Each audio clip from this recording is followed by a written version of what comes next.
morning, my friends. 9:02. It is a Wednesday morning. The 20th day of August does fall on it. We got a busy show coming up in just a couple of minutes. Rob Honke going to be filling us in on the 29th anniversary of the Alton Marina. That party coming up. I just filled you in on that a couple of days ago. We're going to get all the details now. And then at 9:20, we're going to be talking to Patrick Simon with the Calhoun County Fair, getting all the details on that and learning all we can and how we can be a part of the celebration. 1010 belongs to Lacy McDonald. It is that Wednesday morning. She'll take us back 100 years ago and explore her latest article. Then at 10:35, Michael Gebben joins us. Got a new book out, and he'll be filling us in on that and so much more. So I hope you join me for the next 2 hours. But in the meantime, here's what you need to know on this Wednesday morning. Make sure you download that RiverBender.com app today. Courtney McLaughlin is leading a push in Alton to build a safe, accessible skate park, gathering over 700 signatures from Riverbend residents. She joined us on the show yesterday. She argues current facilities are unsafe and unrideable, and suggesting a new park would foster community and promote physical health and boost local tourism. McLaughlin travels distances to skate and believes others do the same, benefiting small businesses in other areas, and thinks that Alton could benefit from these as well. She highlights the need for alcohol-free, cost-free community spaces outside of the tradition. McLaughlin hopes the park will be near the riverfront, but welcomes any location, urging residents to support the petition or contact city officials. Also in the news today, the trial of Stanford Stokes began on August 19th as he faces charges including 3 counts of first-degree murder related to the shooting death of Jared Hayes. Prosecutors allege Stokes broke into a home in Alton after becoming angry over his girlfriend's unresponsiveness, then fired shots after discovering her with another man. Evidence includes a voicemail recording captured during the incident. The defense claims Stokes acted in self-defense, fearing for his life due to Hayes allegedly being armed. Witnesses testified about the shooting in the presence of a Glock handgun. Stokes was apprehended in Texas weeks after that shooting, and the state currently rested its case, with the defense set to present next. We'll keep you updated with more details on that trial. Finally, in the news today, Anthony Greco, 35 years of age, of Edwardsville, who was charged following that high-speed police chase while driving under the influence with a 7-year-old child in his pickup truck on August the 6th. He is facing a vehicle seizure after that. Here's an update on that story. Officers found Greco with open alcohol bottles in the vehicle and noted the presence and smell. Prosecutors are seeking to forfeit his truck as a consequence of these serious offenses, and we'll keep you updated as more details do emerge ahead of the trial. That's a look at what's happening around the Riverbend this Wednesday morning. Let's take a look at weather. It's 74 degrees, much better than yesterday. It feels like 81. Man, it was humid out there today. It'll be a start of a drier and much more pleasant weather pattern. Air quality right now is good, and everything else when it comes to pollen is looking pretty good too. Temperatures reach 86 degrees today, drop down to 62 overnight. And for the next 5 days, it's looking beautiful. Tomorrow, temperatures reach 83, drop down to 63. On Friday, partly sunny skies, a high of 82, a low of 61. And on Saturday, cloudy skies, a high of 82, a low of 60. On Sunday, a high of 77 degrees and a low of 55. That's a look at the next 5. Here's what's happening now. It's 74 degrees in downtown Alton.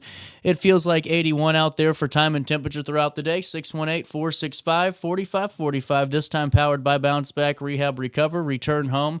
And you can also stay up to date in real time all the time by downloading that RiverBender.com app today. A quick break. We'll come back with Rob Honke right after this on RiverBender.com, Roku TV. Oh no, another bad headache? Yeah. Maybe it's time to see your doctor.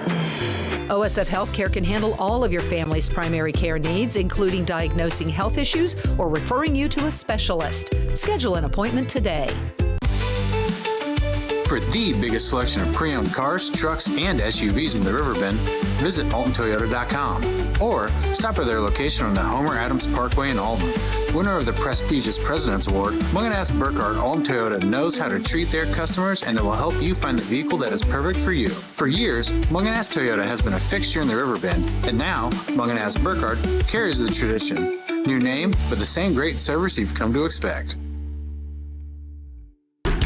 Yo, what up? It's Mike Keith, the proud graduate of Lewis and Clark Community College. I got my start in broadcasting and now I work all over the country. I discovered my path in media, but I could have been an electrician. Or I could have been a nurse. Maybe not.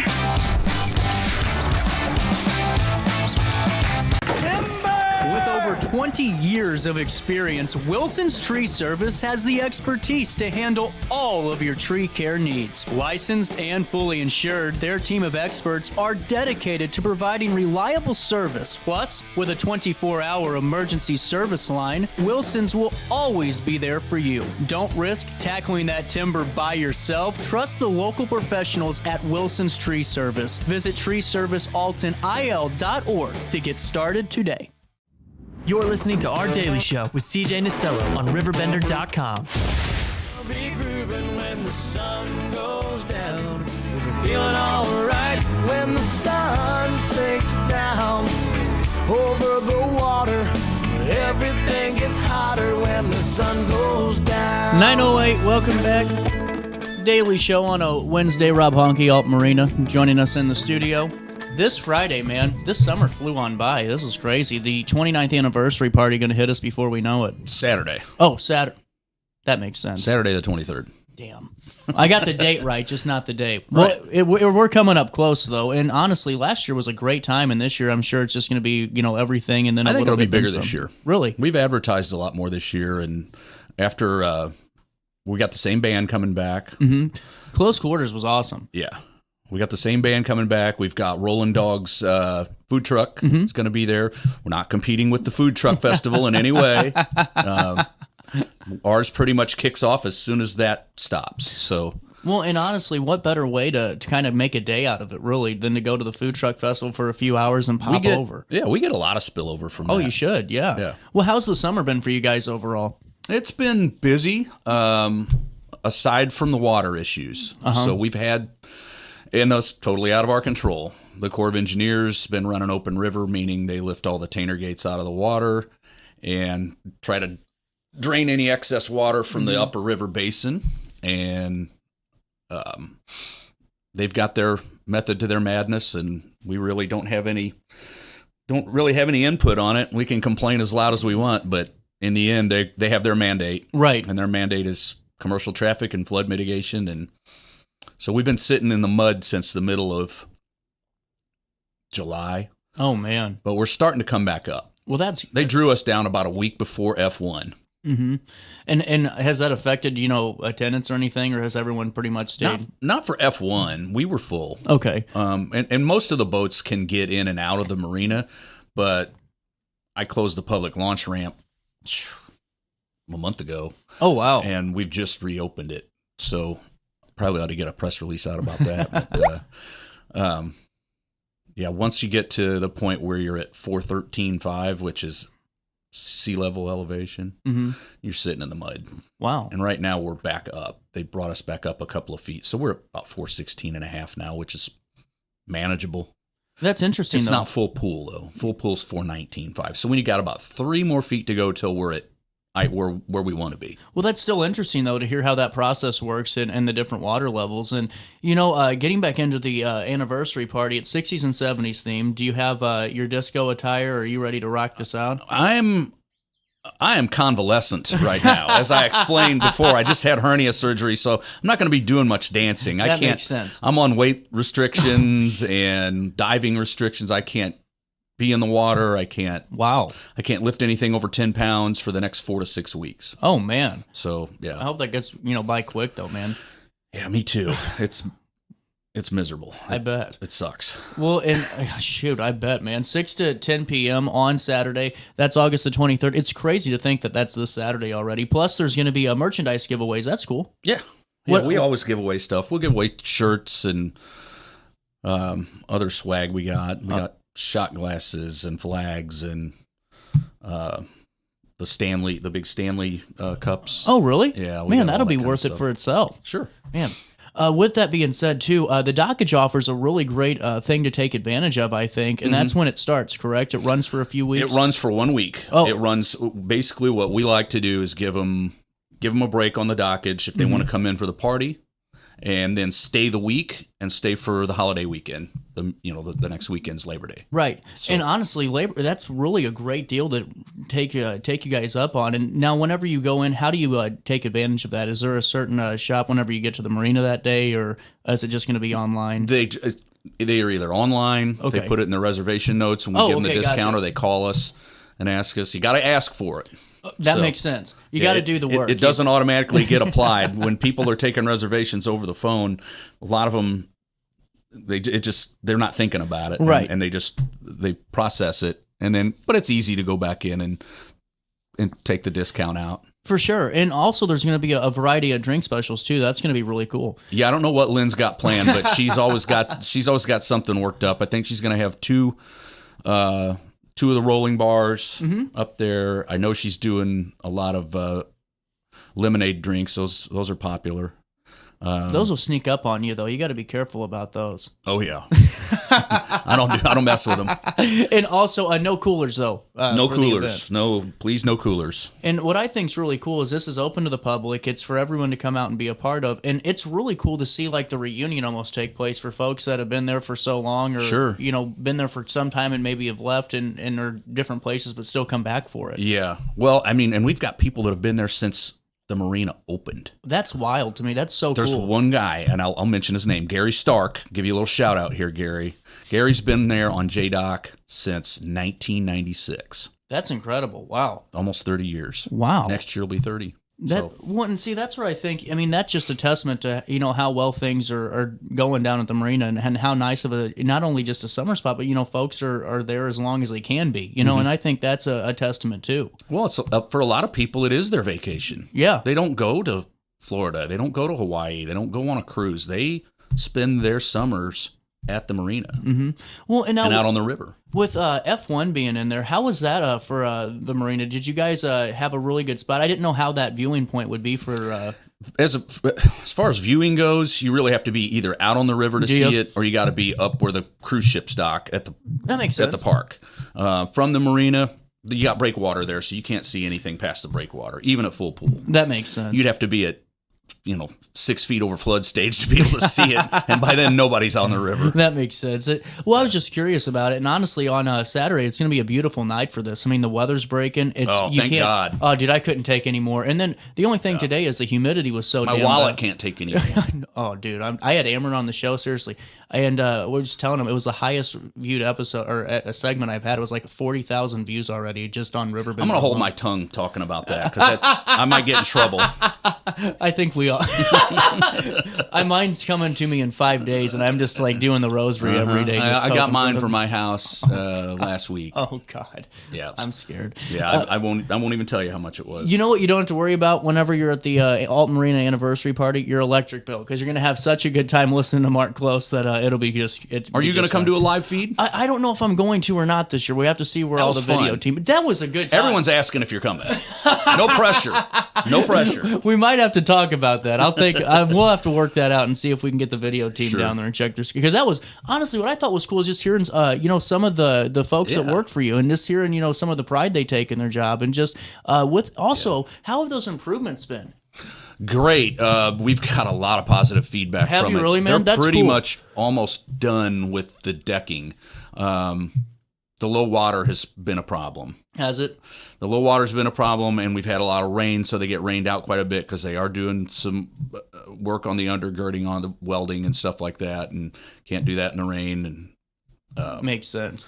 But so far, though, so good? So far, yeah, really positive feedback. And have you been down there and seen it? I haven't yet. That's why I want to go Saturday just for sure. Night and day difference. Well, and that's what I think it'd be really cool for people to kind of see those upgrades because, these are not just your simple upgrades. It makes it a major upgrade. Yeah, these are really good projects, and you can celebrate that too. And now, what I think's great is just to hear the story a little bit from some of the folks that have been there for so long at the marina, and just hearing how. Honestly, it's really like a big family down there, from all the different blocks that kind of party together, have a good time, spend so much time together throughout the summer. It's really cool to see. Yeah, and you've met quite a few of our boaters down there. Is Mick still down there? Oh yeah. Oh no, I got to do a Hell's Dolphins. Hell's thing. Dolphins, Yeah, right.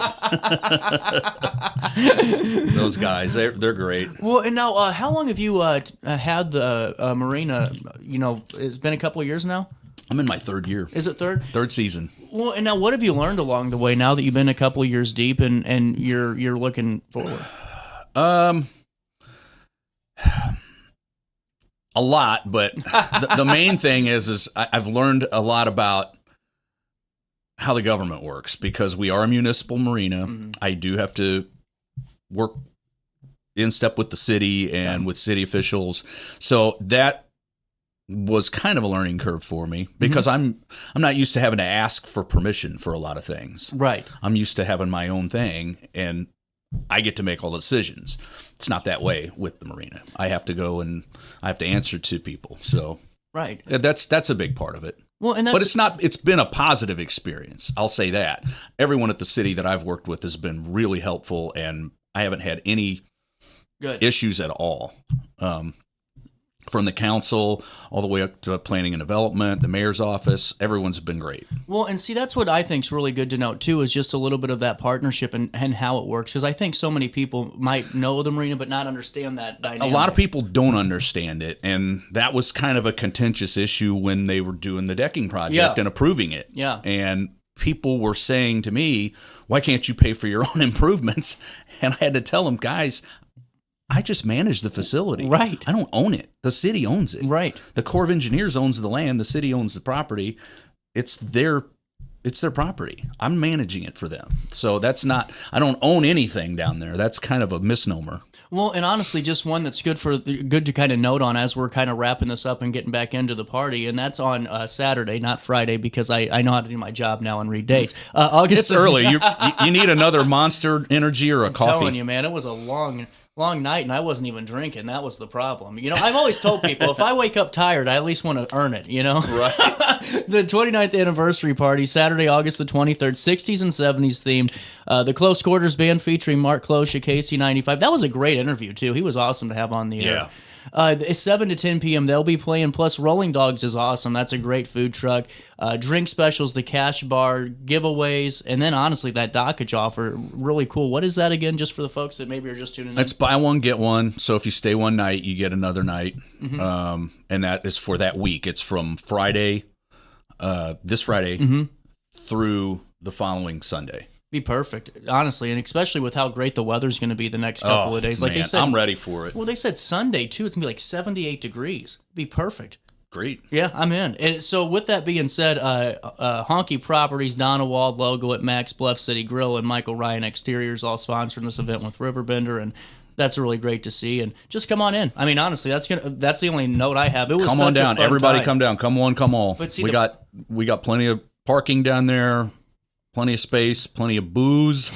That's where I'm getting at. The problem is, Rob, when I did that show, I had to wait so long to drink, you know, because I had 2 hours to go until I could start drinking that night. Well, maybe if nobody sees you.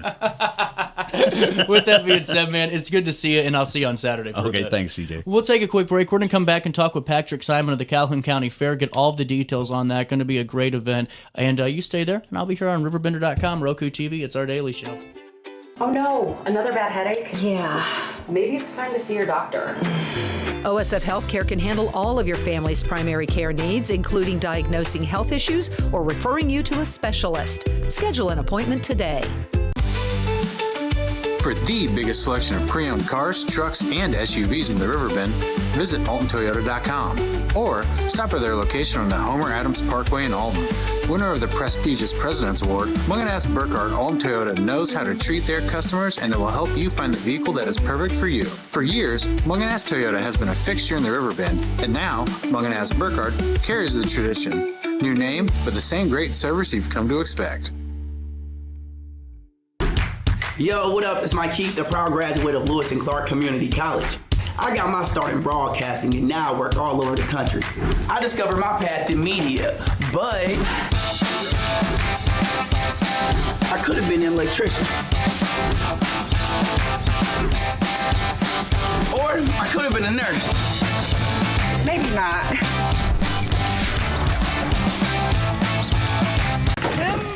With over over 20 years of experience, Wilson's Tree Service has the expertise to handle all of your tree care needs. Licensed and fully insured, their team of experts are dedicated to providing reliable service. Plus, with a 24-hour emergency service line, Wilson's will always be there for you. Don't risk tackling that timber by yourself. Trust the local professionals at Wilson's Tree Service. Visit treeservicealtonil.org to get started today. You're listening to Our Daily Show with CJ Nasello on RiverBender.com.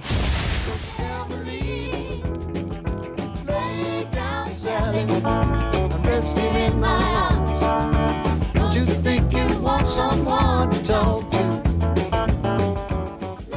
Welcome back. Daily Show, running a little bit behind, 9:22. What's new, though? Hey, you know, I always love talking about all the great county fairs that go on throughout our coverage area, and Calhoun County Fair is none different. Going to be a great event like always. Patrick Simon's going to join us now via Zoom. Patrick, how are you doing today? Oh, good, and thank you for having me. Well, you know, where do we start on all the festivities that are taking place? I think that's the first question to ask, you know? Yeah, I mean, I have to have the schedule of events right in front of me. Otherwise, I can't keep track of everything that's going on too. So, well, and now fill me in on this. You are the president of the committee, correct? yeah, I'm president of the Calhoun County Fair Association. And how many do you have on a part of the association for this event? There's quite a few people. We have a lot of formal, what we call superintendents for the fair, but then also it takes dozens and dozens of volunteers to make it happen. So we have a lot of people that are involved in making the day happen for sure, or the weekend. Right. Well, and now with that being said, the fair runs September 4th through the 7th. We're almost there. It's crazy to me, man, how fast the summer's flown by and how quickly we're back to school already. And we're going to be here at fair time before we know it. The title of it, Harvesting 2 Centuries of Stories. It's a bicentennial celebration. And now take me through really the concept of going that route with the theme, and then take me through the lineup of events if you could by day. Yeah, of course. So the theme this year obviously is around the bicentennial of Calhoun County. So Calhoun County was founded in 1825, and it's 2025, so it's been 200 years. And so we really wanted to focus on having a celebration that celebrated the county and 200 years of culture and heritage and history. The fair, of course, is about agriculture, and that's obviously the main highlight, but it also highlights local artisans and artists and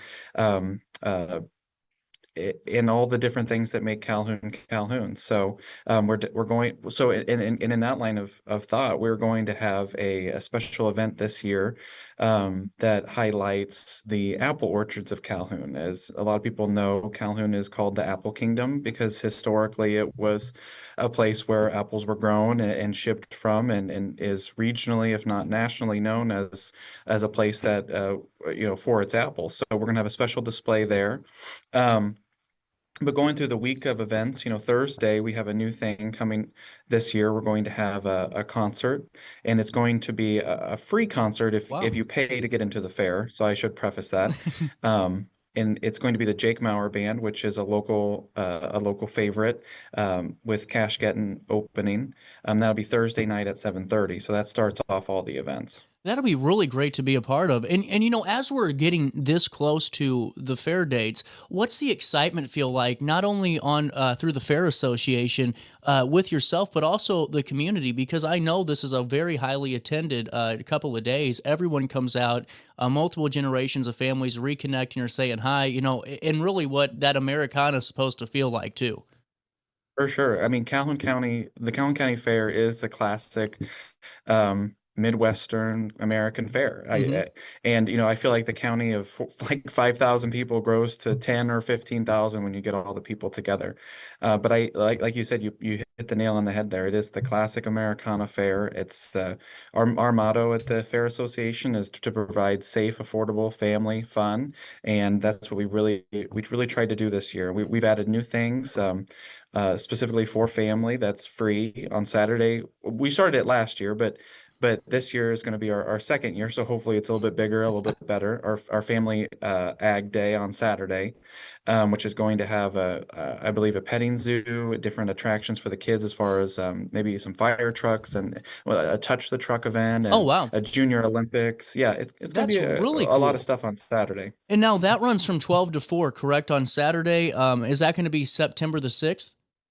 Yeah, that'll be September 6th, 12 to 4. And now I think that's really cool to have all those different components of it. Whenever, and honestly, the Touch a Truck events are mind-boggling to me because every kid wants to be a part of these, and you'll see those lines forever. Yeah. Now, fill me in on sure. the Junior Olympics component. That sounds very interesting. How do we sign up? Yeah, so I think all you have to do is arrive the day of and sign up your child for the Hmm. Junior Olympics. And there's several of different events. They change every year. So, but there's usually like a race or different Olympic type events that for the kids to do, and obviously awards given out for the winners of that event. That's really cool. And I also saw on Saturday, Patrick, that the gate's going to be free for senior citizens, correct, from 12 to 4?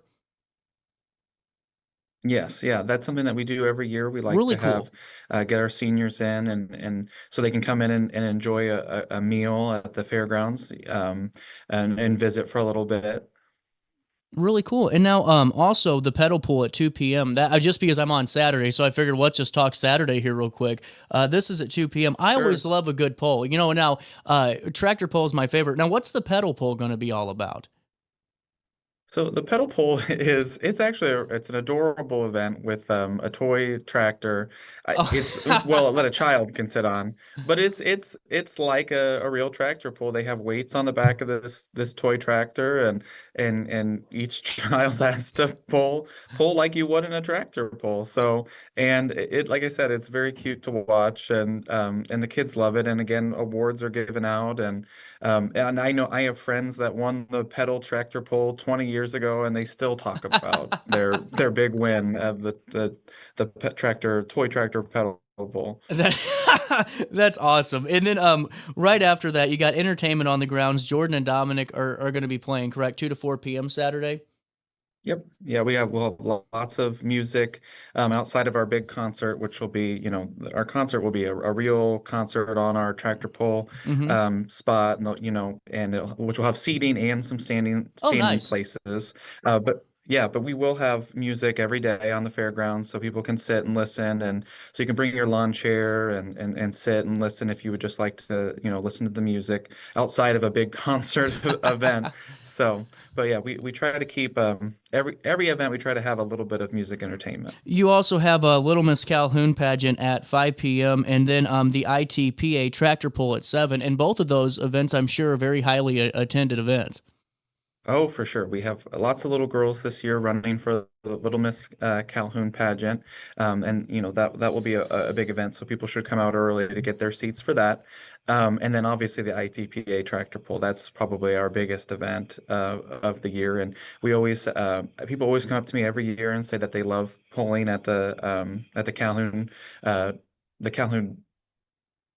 whatever you call it, the pull arena, I guess is what you call it. But all the pullers love to come out and pull in Calhoun because we take really good care of our arena, Mhm. and it's I think it's our soil or something they say is really good. So we always That's get some cool. really big names and that come into the county, and it's always a great event. So if you're really Wow. into watching the polls or it's your first time, I mean, I'm not a big tractor person, but I still love watching the polls. I'm So. telling you, I'm a big tractor pull guy. I mean, I am in the moment I hear it's going on. And Hmm. now, I want to shift back real quick to Thursday, just because I know that the talent show's got to be really fun, and that's at 7 p.m. on Hmm. Thursday, and that's right after the official opening at the flagpole on the fairgrounds at 6:30 p.m. But at 7, that talent show. And now, have you? I'm sure you guys have done this upon years. Take me through some of the talent that you've seen and just some of the different acts that have been on that stage.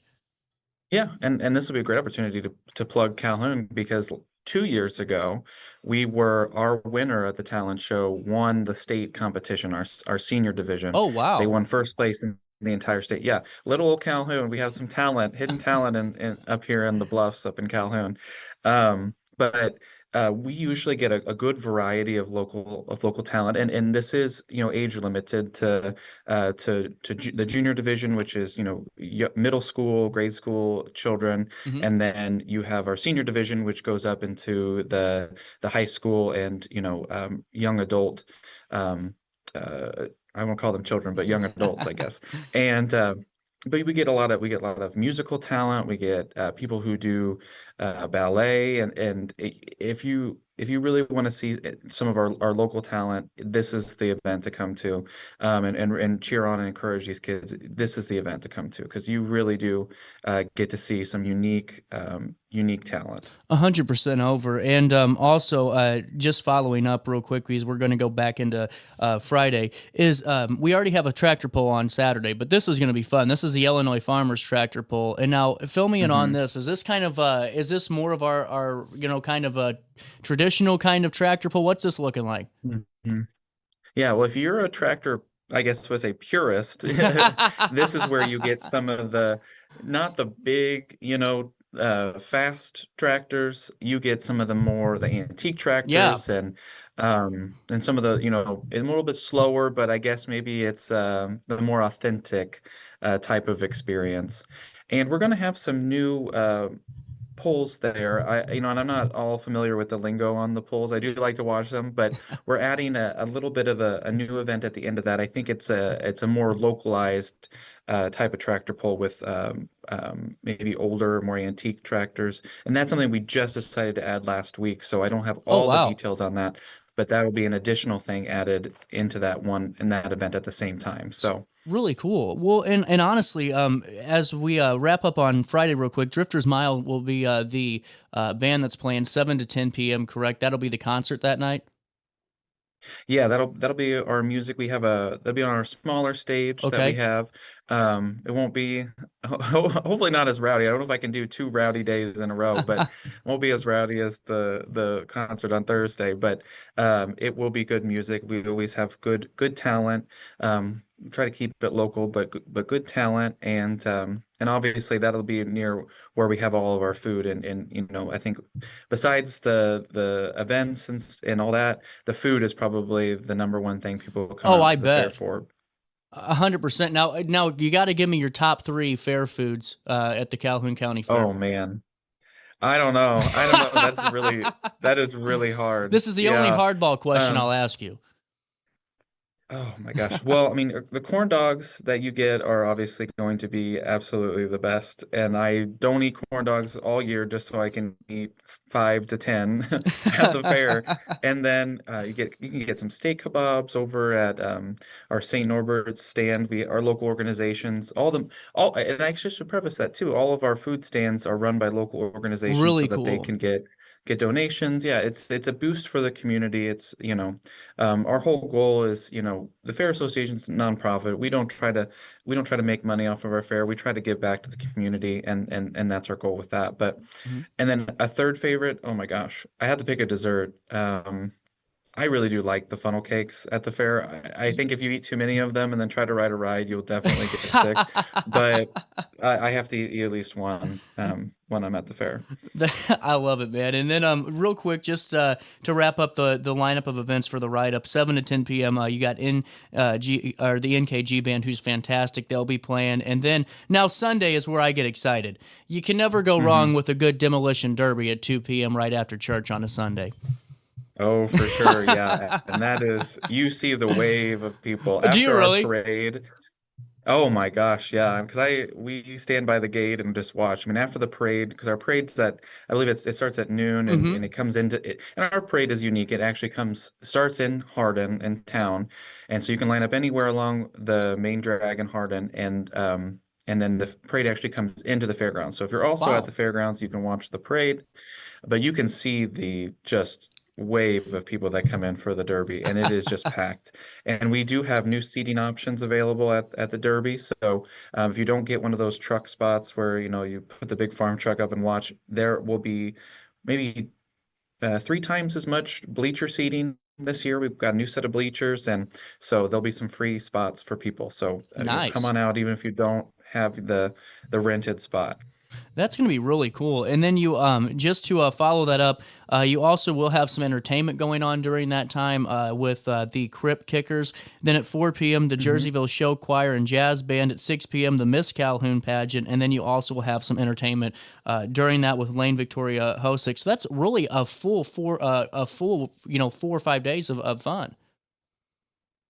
Oh yeah, for sure. I mean, you could get to the fairgrounds at bright and early every day, and you will have something to do the whole time you're there. So, and I know Sunday is, that's the day before everybody's gonna go back to work on Monday, but that is probably one of my favorite, I think it might be my favorite day at the fair, because you just really have everything that you could ask for. You have a parade, you have the Derby, and then you have the Miss Calhoun County pageant and you got the music and entertainment all in between, and local favorites, the Jerseyville High School, their show choir comes in, and the local bands, the Crip Kickers, they're local, so it is just a great day.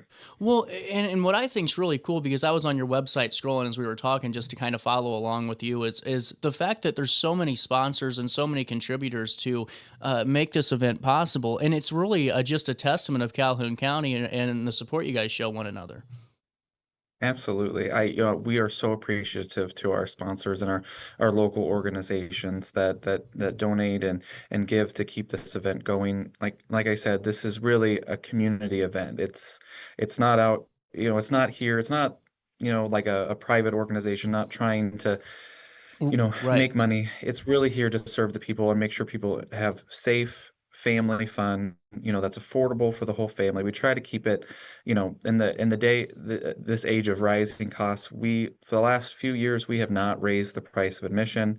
And a lot of that is because of our our donors, our sponsors. So nice. That has really helped cut costs. So we're very appreciative of that. I think that's really important to note on too, and really just a great point. And now, when we're coming into this, what's the best way to stay up to date on fair news and updates? Just because with it being a couple of days long, you never know what could happen in those couple of days. Is Facebook the best way, or your website? Yeah, I would say Facebook is the best way to get immediate updates, because that's where we post things right away. And you'll see we have things on, and in the website we'll have some of this information too. But if you want it right now, all organized, go to Facebook. You'll have our prices for admission, our special deals that we have for ride tickets for armbands and things like that, and then our lineup of events will be on there too. And if you want to sign up for any for the art competition or the talent show, things like that, you can go to the website and you can get contact information for that. Really cool. Well, Patrick, it's been great talking to you. I got one final question, just because I have a couple of minutes, and that is just real briefly, if you have a good fair story for me. Has there been one or two moments, with your time with the Calhoun County Fair, where you're just kind of that's for the history book type of thing? Yeah. Oh my gosh. I mean, I've been going to the fair every year since, I was born. So, I mean, trying to delve back into all the files in my brain. I do remember a few years ago, I think it was the first year that I was on the Fair Association, I decided that I wanted to try riding the rides again, after not doing it for a couple of years. And you get to a certain age, and that is not a good idea. I rode the Rockoplanes, which spin you around in a circle, and the next day I felt like my back was in traction. But I still had a lot of fun. But you have to, if you're sensitive to spinning upside down, you probably should not ride the Rockoplanes. Absolutely. Well, Patrick, it's been great talking with you. We'll link everything in a write-up on RiverBender.com. And for more information, check them out on social media, also on the Calhoun County Fair website. And anything else before I say so long for now? No, I appreciate you having us on, and I hope to see everybody at the fair. Everybody's welcome. Absolutely. Patrick, thank you so much. We'll take a quick break at 9:41. We'll come back with a little bit more conversations on this Wednesday morning. You stay there and I'll be here. Discover Del Mar Public House, located in Godfrey's historic Clifton Schoolhouse.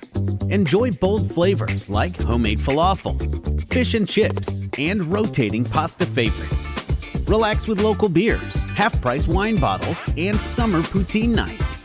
The only thing missing is you. Open Wednesday through Sunday. Del Mar Public House, where great food, drinks, and friends come together. DelMarPublicHouse.com.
When you need a project done right, on budget and on time, trust Gillahan Concrete. Gillahan handles every kind of project, big and small. Commercial, industrial, residential, from room additions and garages to patios, driveways, and more. Gillahan brings quality and experience to every job. Family owned with over 30 years of service to our community. Call today at 618-781-3914 or visit GillahanConcrete.com. With over 20 years of experience, Wilson's Tree Service has the expertise to handle all of your tree care needs. Licensed and fully insured, their team of experts are dedicated to providing reliable service. Plus, with a 24-hour emergency service line, Wilson's will always be there for you. Don't risk tackling that timber by yourself. Trust the local professionals at Wilson's Tree Service. Visit treeservicealtonil.org to get started today. Looking for the best barbecue in Madison County? Head over to Carver's Barbecue in Godfrey, Illinois. From loaded barbecue nachos to mouth-watering pulled pork, brisket, ribs, and more, Carver's serves up award-winning flavors you'll love. Family-owned, Carver's is all about fresh-made in-house dishes served daily. Come visit us at 2716 Groveland in Godfrey, or give us a call at 618-467-9999. Order online, get it catered, or stop by for the best smoked meats around. Where great flavors meet family tradition, you'll find Carver's Barbecue.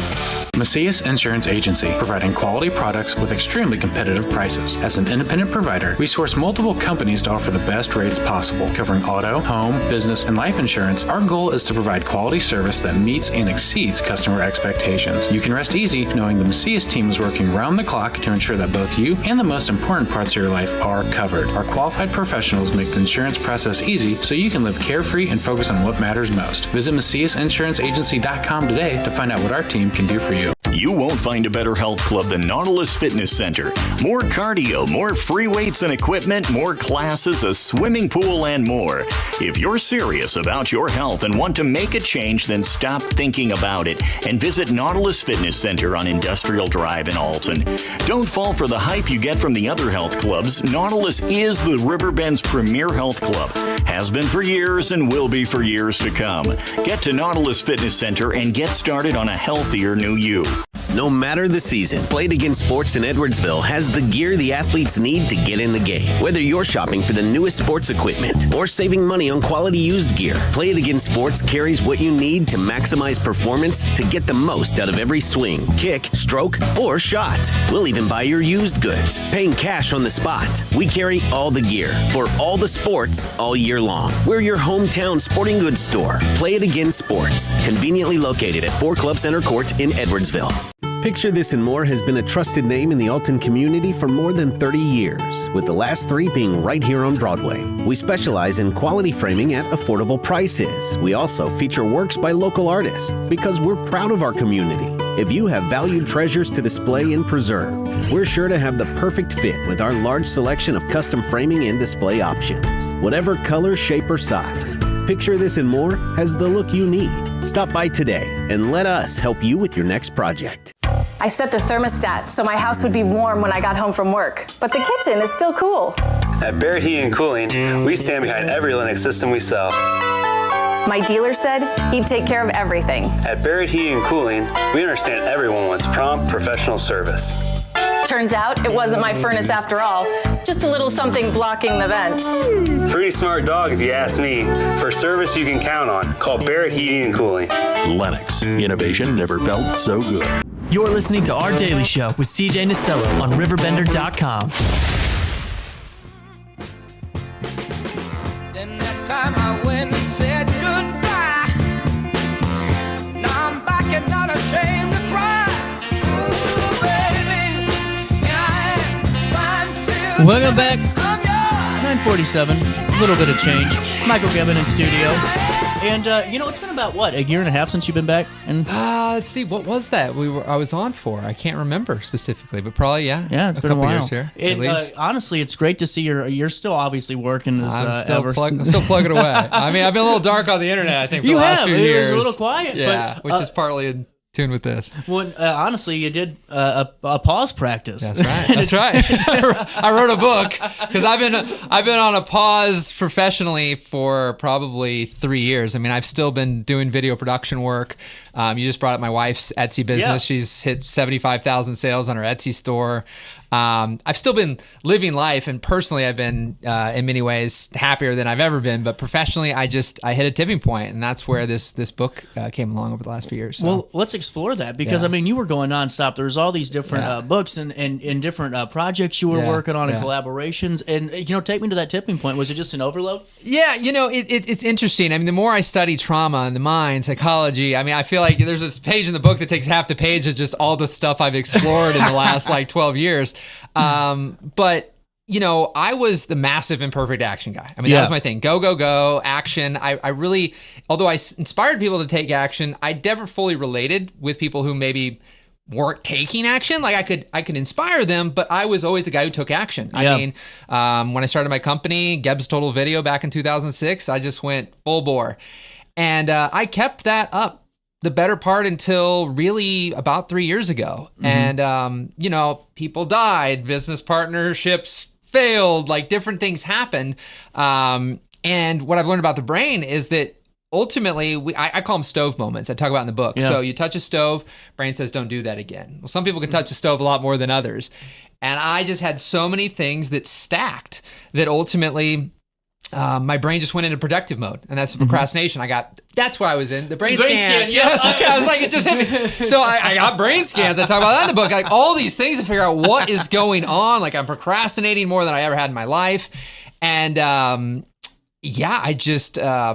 realized that it says on the front of the book, it's not our fault, it's our default, and you can change the result. So a lot of people, their anxiety, their stress, the procrastination, all these things, like I say, procrastination is a protector. Mm-hmm. And a lot of people think it's being lazy or that people are intentionally doing this, but they're not. And the brain's trying to protect itself, and so it goes in and it thinks that this is a threat, whatever it is, even though there's not a bear, there's not a lion in front of us, but even coming on here, I can have a little bit of nerves. Right. But those nerves for a lot of people literally paralyze them and stop them. So well, and honestly, what I think so fascinating about that is it's because people experience that feeling differently. Mm-hmm. Not everyone's going to experience that feeling of being stuck or hitting that plateau, as fear or anxiety. They could just experience it as Groundhog Day, and you're getting through life, brother. And that's very true. I mean, a lot of people, for one reason or another, I've been able to still survive and get along, but at the same time, professionally, I had done so much that there was a That's what I was going to ask you, not to cut you off. Because please cut me off over and over again anytime. I can go on. I could talk the whole time.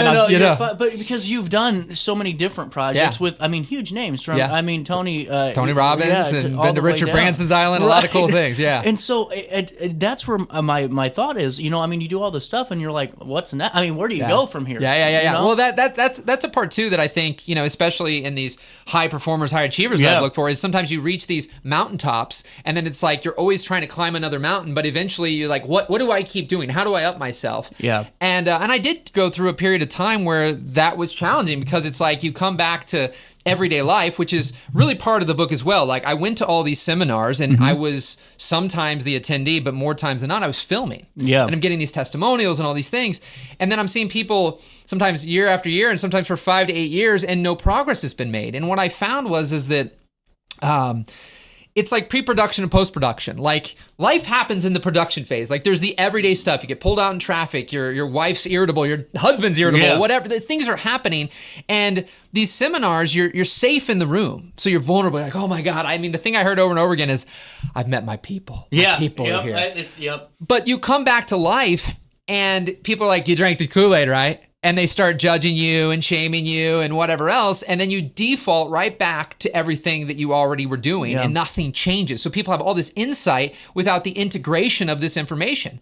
And so that's where I kept just exploring all these things and connecting the dots and figuring out, okay, that's what's been missing from me in my life. I've done so much kind of accidentally, but I didn't my default when it came to taking action wasn't something that that was a default. It wasn't a learned thing. It wasn't something I got inspired to take all this action. Like if you take my brother, he's got a great memory. Yeah. I would say great golfer too. Hey, what's that? Great golfer. He's a great golfer. He is a great golfer. But great memory, and I would say mine's improved with certain things, but I don't. Yeah. And he didn't work at having a great memory. It's not like he went to memory training school to have a great memory, and then I went to some school to destroy my memory. It's just those were our defaults. But if I want to have a better memory, I have to work at it. And so a lot of people where the anxiety's taken over, the procrastination, the stuckness, it's happened not from their fault. It's just been a default that's happened through life, and that's what their life and their body has done to them. But to override it, you can. It just takes practice. Well, and see, that's what I find fascinating is the development of this book after just hearing a couple of those, your thoughts on it is, when you're starting to write this and explore the book, did you have to rewrite the book at all, or were you kind of pretty dead set when you got going? Well, I mean, the irony is I went on a podcast. If anybody's heard of Simon Sinek or Brene Brown, there was a podcast by a guy named Jonathan Fields of the Good Life Project. And interestingly enough, a picture that I posted of my grandpa on 2013. Yeah. I just posted, it was like, it showed up in my Facebook memories a couple of days ago. And he saw this picture and said, I'd love to have you on this podcast. And I immediately recorded all these videos, got them transcribed, and sent them to people. I'm like, I got to have a book if I go on this big podcast. And that was in 2013. And I never had a physical book on Amazon. I never got a physical book done. I sent it to some people, and nobody really gave me any feedback, and I just moved on. Mm-hmm. And so fast forward, I ultimately, what was the question again? I'm going off track here. I want to make sure the rewrite, process. So the rewrite. So I've been joking. This has been written since 2014, 2013. Gotcha. That's what I wanted to tell you. Gotcha. So then, but moving forward, I mean, the book that's in people's hands now, I actually published at the beginning of June, and there was 15 different uploads before I even started sharing it with anybody. I didn't start sharing this or really promoting it, honestly, till I went on Mark Ellerbrock's show about a week and a half ago, and that was really when I started pushing it. I got in some people's hands because what happened was I had the Cry Wolf going on. Yeah. The amount of times I made book covers and said I'd do something. I mean, I'd done a lot and followed through, but there's been many things I hadn't. This, I didn't tell anybody. My wife knew, and no one else knew, and some of my closest people, when I actually had it, they're like, where'd that come from? And I was just like, I'm just going to do this. And then I'm going to share it, and I'm going to move forward. Well, and I think that's such a fascinating point, too, because a lot of us, I think, fall into that category, especially with this generation, because of the social media age and trying to update Instant the world. gratification. And the accountability of that is really important, I think, too, because sometimes we're so much more focused on letting people know about the journey than the finished product. Well, I heard something the other day, and it talked about the dreamers and the doers, and the dreamers are mentally busy, and the doers are physically busy. Yeah. And so I think that there's this aspect at times that when we buy a book, when we go to the seminar, when we post the thing on the internet, our brain says, I did it. Yeah. And that's why you can hear people go, well, I already know that. You can hear, there's not necessarily, out of this world things in there that probably people have never heard in their entire life. It's all connected in a way to hopefully bring. I also wrote it in a way, talk about the ADHD and the brain scans. I've had multiple. I just had a comment today on my for my book launch party I'm going to hold, and she's like, my ADHD brain got through this with no problem. And that's been half a dozen people have said that because I wrote it in a way. If you open it up and look at how the pages, there's not these huge, hard pages. You can get quick wins and get through it pretty, fast. So I wrote it that way specifically first for me because I'm like, I have a hard time reading books. But to just distill that all down and connect the dots. But I keep saying people don't have a knowledge problem. They have a practice problem. Yeah. Because showering, and this is the thing I think we forget about the mind, is you can't shower once and then, or shower hundreds of times and then not shower anymore and stay clean. Yeah. And so I think the thing is a lot of people, whether it's their health, relationships, business, or whatever, we have these insights and these breakthroughs, but then there's no practice afterwards. So we just have the aha, and then everything stays the same. Do you think it's because the aha sometimes feels like that gratifying factor, it's been something I've been searching for, we're here, and then we haven't broken out of the routine, though? Yeah. I mean, there's so much. I mean, the more you study the brain, I mean, there is an aspect of thinking almost you've done the thing, and it's like a light switch. I've now figured it out. I know it. But it's like riding a bike or guitar or anything else, watching, or even people are into sports. You can watch thousands of hours of sports games, but you're not necessarily, if you don't play the sport, you're not gonna be great at the sport. Right. And so I think that's the thing that happens is we think we know something. We think we understand something. We think we even are doing the thing. But again, I say if you snap at your partner, it's not that you're not going to default and have that snap. Yeah. It's if it ruins your whole day. Like there's so many things that you're going to still, even when you go through the practice, go ahead if you got a question. No, you're fine. It just brought up a good point. Keep going. Yeah, is that I still get triggered. I still have things, but it doesn't ruin the entire day. Like there's things even just as simple as like my wife and I, there's a little segment in the book about putting up wallpaper. And it's just like, that could be a frustrating thing. She's like, you don't want to test your marriage, put wallpaper up. Right. And it's like, but we can have the frustration, but it's only in that moment. And then we can quickly come back to the center and move on with our day. And not suppression either. Like there's the expression of things. We're not just hiding our true feelings. Well, and now here's where I find it fascinating, just hearing you again going deeper and deeper into this, is the fact that once you're at this point where you aren't getting what you need out of life, career, the relationship, whatever you're at, the plateau, the metaphorical, kind of fork in the road, whenever you know what's going on, when you identify it, but awareness. And you still don't know, all right, how do I conquer this? Yes. Did you have to go through that at any point in time when you're doing this? Because I mean, you're so active, and you pause professionally a little bit. Is it like, man, I know what's going on here, but I can't fix it? And then how do you break through that glass ceiling? Yeah, well, that's the thing. I mean, so much of my life I've been this like jump starter. Yeah. You plug the cables in and like somebody's life is quote unquote better. But imagine you've got your car and need air in the tires and you're still plugging jumper cables into the tires. Right. And that's all I did my whole life. So you take somebody like my wife who in certain situations has a lot of anxiety, and the inspiration, the encouragement, the like, it's okay, it wasn't helping. And there was different, and that's what these last 3 years wasn't just her and then me even procrastinating. Other people I was kind of working with, coaching, there was things I was seeing where I'm like, okay, the jump starter energy, just this motivation, inspiration is not working. Right. Like it works with certain people because if your battery's dead, you can jump them and get them going. Right. But some people, there's deeper stuff going on. And so, for example, my wife had to go to jury duty just this week, and she'd been building up for a month of, it's going to give me anxiety. Yep. And even though she knows some of this, and I do too, and it's all a practice, and there's no shame, there's no judgment. But what was interesting is the morning of, she starts scratching, and she gets this rash. And what I've learned with the mind-body connection is that was the body distracting the mind from the emotional anxiety that she couldn't deal with. And then when I went through the practice, so you take a pause, take a breath, and you reflect on it. But you've got to tell yourself you're safe, because your brain is ultimately, you've trained it. It's like planting watermelons and then expecting apples. Like you're telling yourself, I'm anxious. I never works. I can't get through this. And then you get to that situation, because then it was like that day. So now all of a sudden the body's like, this is a threat. This is a danger. You've told me it's a danger, it's a threat. So then to reverse that, and she was able to mitigate, almost eliminate it within an hour. It went down. Now, I think if she didn't have this, she would have just kept spiraling and the day would have got worse and worse. And she had a little micro flare up during the little thing when she went there, but overall she was able to control it. Now, I'll give one more quick story about us and how we can retrain the brain. So, and how we train people how to treat us. So when it came to money, in the very beginning, I would tell my wife the truth, but it didn't really seem to matter how much money we had. It would cause her anxiety. Yeah. Like if we had a good chunk of money and we'd be good for a while, she'd still be like, oh, don't tell me that. And she don't want to hear it. Don't want to hear it. And so that reaction that she would give would train me, well, you know what? Telling the truth is actually a threat.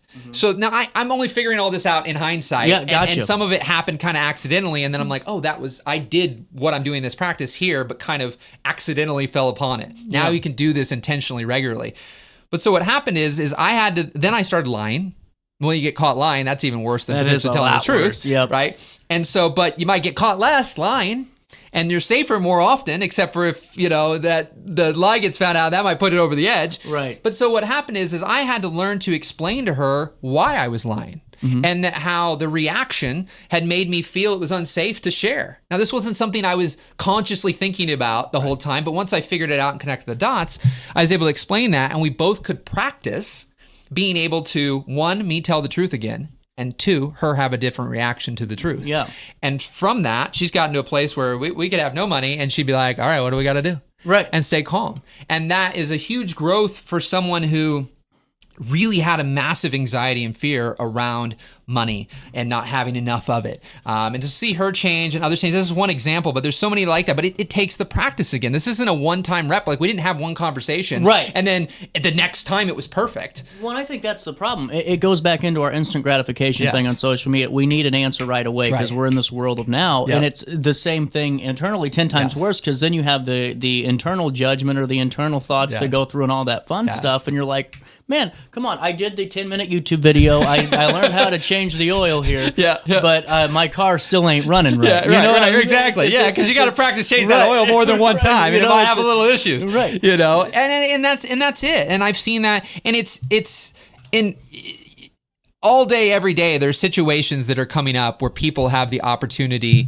to do the pause. Now, sometimes it can be a longer thing That's and what I more was gonna reflective. ask, Sometimes it's you take what you need in the moment. Like, sometimes people aren't going to, in public, in front of a bunch of people, go, right. I'm safe. Right. Like, it might be a smaller thing, and just internal. You might put your hand on your chest. Mm-hmm. But you need to be able to train your brain in these scenarios that are automatically triggering and creating stress or anxiety, that it is safe. There's not a threat. But Right. your brain, and usually it's coming from childhood and youth, or just some one moment when, a teacher did something. I know people who've had, trauma their entire life that was from one moment that happened in 7th grade. And Right. what I found, though, is you don't need to go back to 7th grade and figure out, what, it was at 8:15 in 3rd grade and and to be able to get through these things. Each moment, like that moment with my wife, is a moment to go through the practice.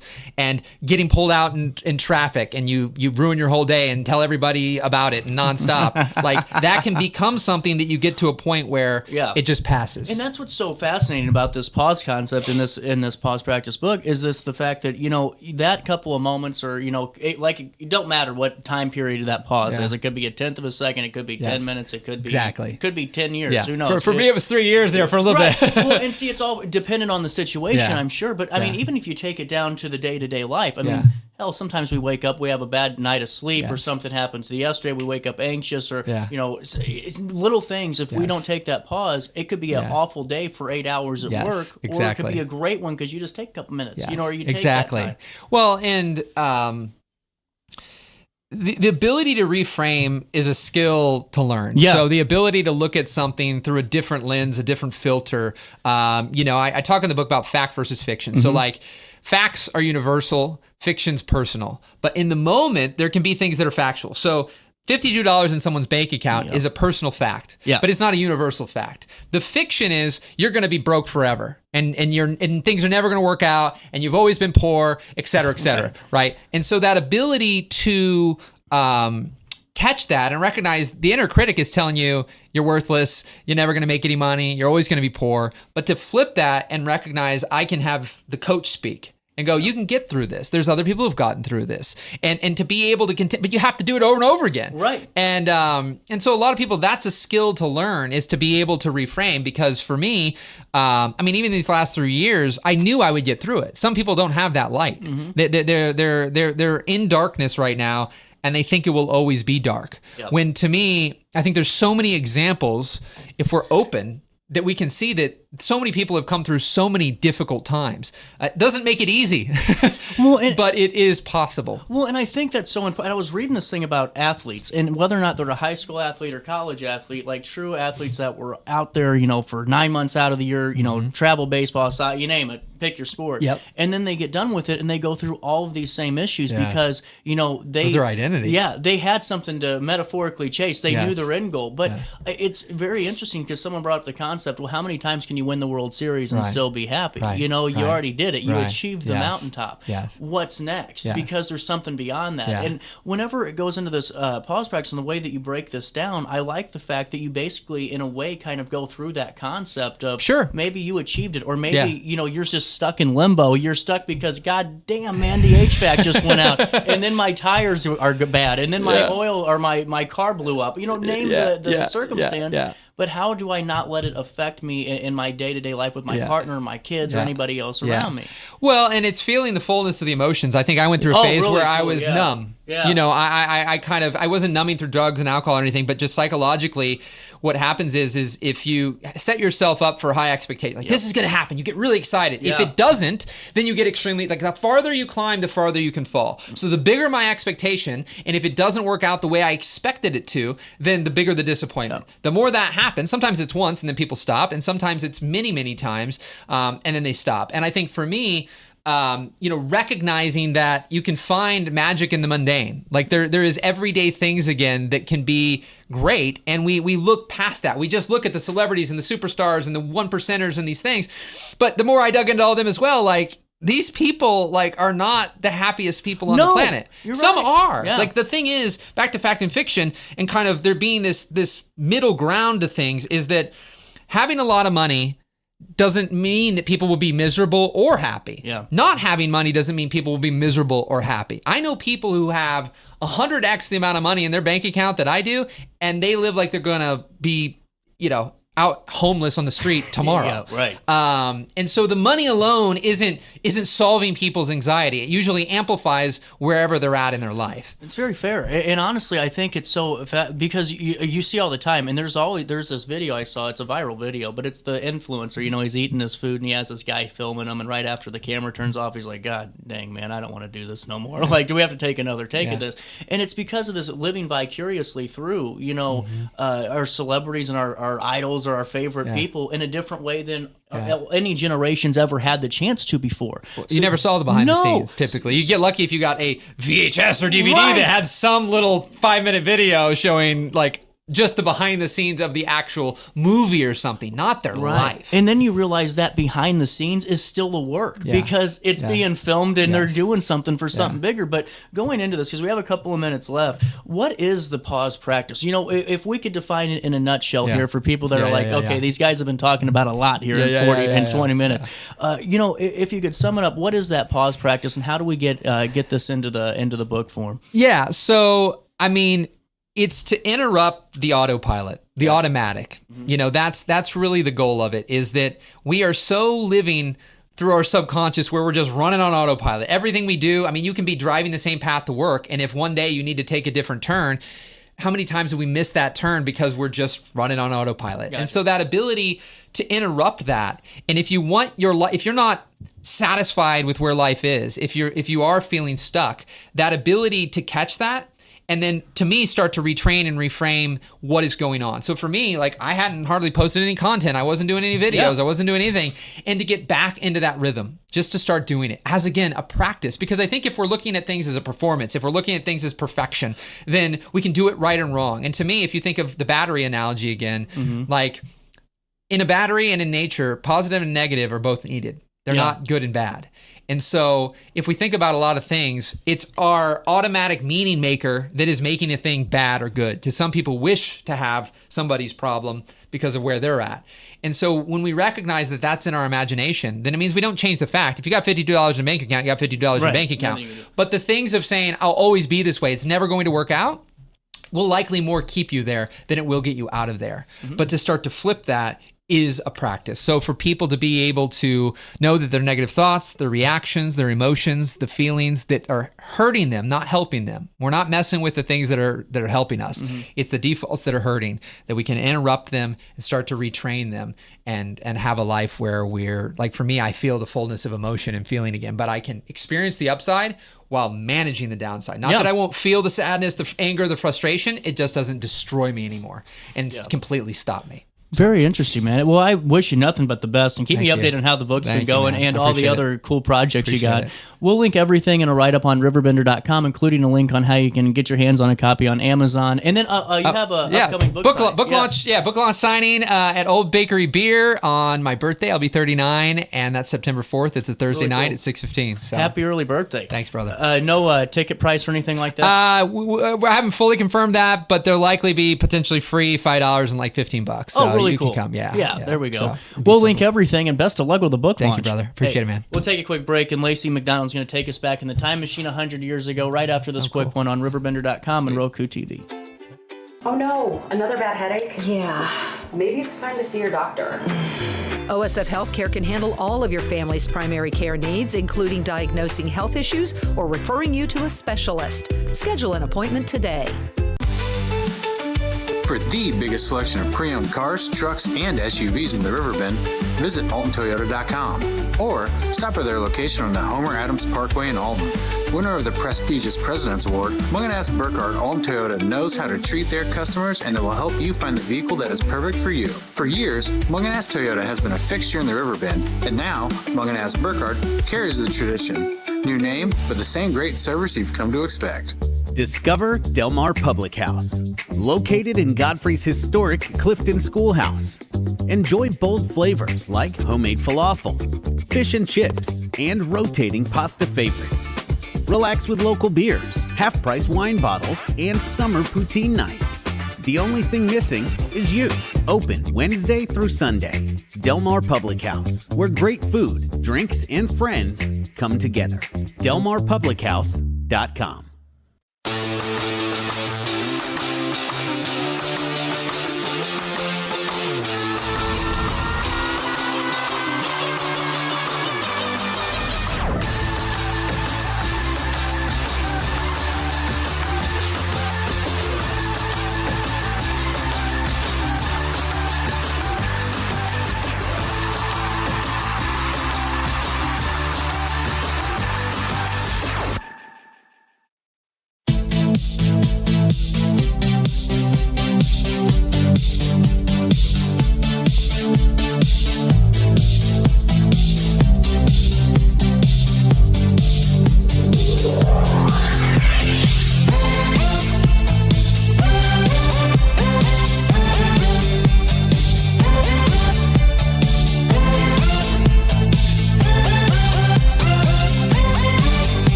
When you need a project done right, on budget and on time, trust Gillahan Concrete. Gillahan handles every kind of project, big and small.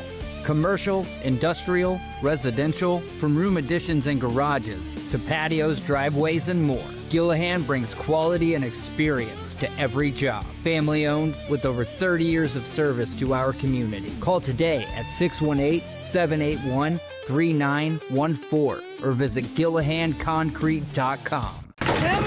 With over 20 years of experience, Wilson's Tree Service has the expertise to handle all of your tree care needs. Licensed and fully insured, their team of experts are dedicated to providing reliable service. Plus, with a 24-hour emergency service line, Wilson's will always be there for you. Don't risk tackling that timber by yourself. Trust the local professionals at Wilson's Tree Service. Visit treeservicealtonil.org to get started today. Looking for the best barbecue in Madison County? Head over to Carver's Barbecue in Godfrey, Illinois. From loaded barbecue nachos to mouth-watering pulled pork, brisket, ribs, and more, Carver's serves up award-winning flavors you'll love. Family-owned, Carver's is all about fresh, made in-house dishes served daily. Come visit us at 2716 Groveland in Godfrey, or give us a call at 618-467-9999. Order online, get it catered, or stop by for the best smoked meats around. Where great flavors meet family tradition, you'll find Carver's Barbecue. Macias Insurance Agency, providing quality products with extremely competitive prices. As an independent provider, we source multiple companies to offer the best rates possible, covering auto, home, business, and life insurance. Our goal is to provide quality service that meets and exceeds customer expectations. You can rest easy knowing the Macias team is working round the clock to ensure that both you and the most important parts of your life are covered. Our qualified professionals make the insurance process easy so you can live carefree and focus on what matters most. Visit MaciasInsuranceAgency.com today to find out what our team can do for you. You won't find a better health club than Nautilus Fitness Center. More cardio, more free weights and equipment, more classes, a swimming pool, and more. If you're serious about your health and want to make a change, then stop thinking about it and visit Nautilus Fitness Center on Industrial Drive in Alton. Don't fall for the hype you get from the other health clubs. Nautilus is the Riverbend's premier health club. Has been for years and will be for years to come. Get to Nautilus Fitness Center and get started on a healthier new you.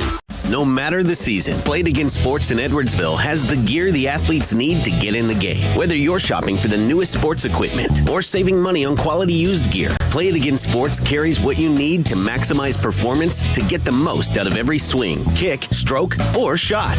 We'll even buy your used goods, paying cash on the spot. We carry all the gear for all the sports all year long. We're your hometown sporting goods store. Play It Again Sports, conveniently located at 4 Club Center Court in Edwardsville.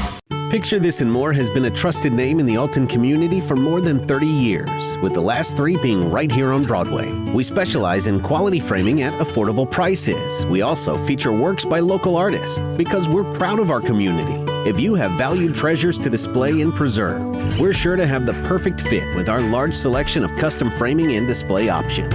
Whatever color, shape, or size, Picture This and More has the look you need. Stop by today and let us help you with your next project.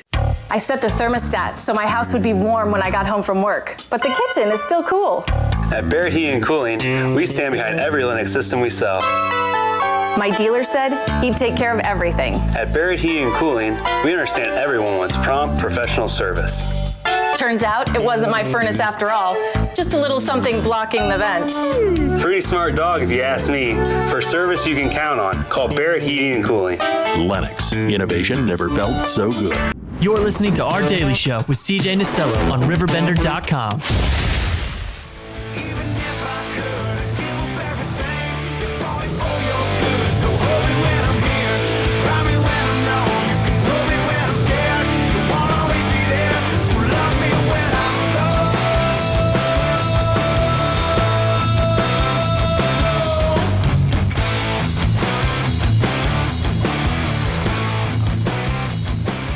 Welcome back, Lacy McDonald. Listening to some garage drinking music. I love the genres you come up with. You know, I love the fact that this guy had some guts. Oh, Dave, yeah. Is his name Dave? No. Captain William Fluent. Damn. Oh, I thought it was Yeah, Dave. sorry. I didn't look yet, so I thought maybe I could get. He looked like a Dave. Just saw that in his eyes. Dave. Well, yes, the Santa glasses, or as our generation knows that mine, Harry Potter glasses. Oh, that's true. The round glasses, yeah. Or the Teddy Roosevelts. Or the Teddy, yeah. Very popular yeah. during the Could time, have I'm sure. A list of who was president in 1925. Was that Coolidge? I think it was still Calvin Coolidge. Because he's the only president we've talked about in these articles, so I'm feeling good about that. That's right. Being right. Interesting. And Hoover didn't come in yet and tank the economy. No, we still had Coolidge. Yeah, we aren't in the Great Depression No. yet. What I can't wait till we get to that time period. Now, we are currently committing to at least 4 years from now doing this show every week. So my point is, I'm not saying I like the Great Depression, but I'm right. interested to see what the articles look like. Yeah. They're probably not as jovial. Well, you know, and I get to pick the topic, and then I'll tell people what I'm writing about. Like next week, I'm writing about people dying in a car accident, and I'm like, oh man, I'm writing about people dying in a car accident. But I'm the one that chose that topic. Yeah. Like it's not like anyone made me. Yeah, but I did it anyway. Huh? So who knows what I'll do with the depression? Who knows? It was.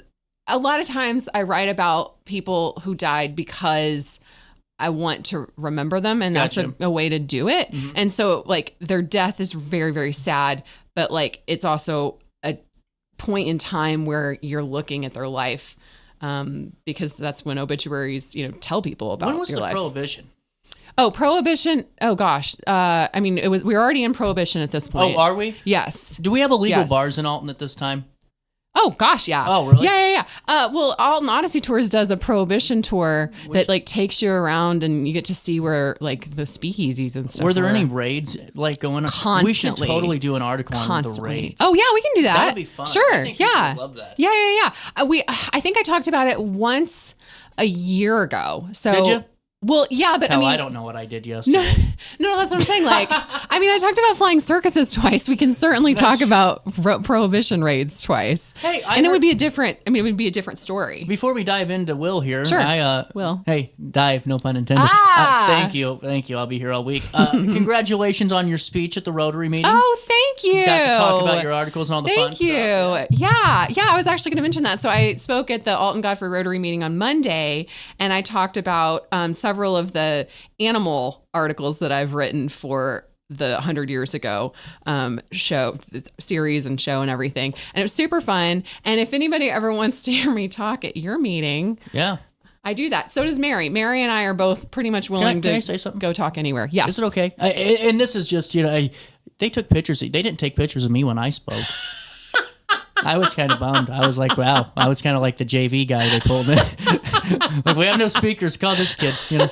But no, it was fun. Honestly, I love the group. It was really fun. Yeah. And Gentlin's always has a great meal. Oh, yeah. Yeah. It's a great thing all around with the food and the people. They loved you, though. I mean, like, there was a lot of positive feedback. Good. Well, it's the third time I've spoken, like, over the years at that specific. Oh, so you earned the photo. See, I haven't gotten. Well, that might be maybe the third time. So the first time, what I do, if you ask me to speak, and you don't tell me what you want me to speak about, I talk about the library and the history of the library. And then the second time you ask me to speak, I talk about the history of whatever organization I'm talking to. Interesting. And then the third time, I just go rogue and talk about whatever. So in this case, it was unexpected animal stories. I've always thought about doing that because I get asked to speak a couple of times a year, and I'm like, I should just start doing like some weird like rants, like just like have people guess, like, man, is he running for office or something? Like just like start like give a Riverbender spiel in like 10 minutes in and just cut right into what I want to talk about, and go, you know what, this is also on my mind. I think just dive into it. Do it. Why not? I think that generate some buzz. People enjoy the spontaneity of it because they're not expecting it. Well, right. I mean, how often do you get somebody just doing a rant at one of these meetings? Not often. I don't know. And as long as you're enthusiastic. That's right. You have to. It's all about how you say it.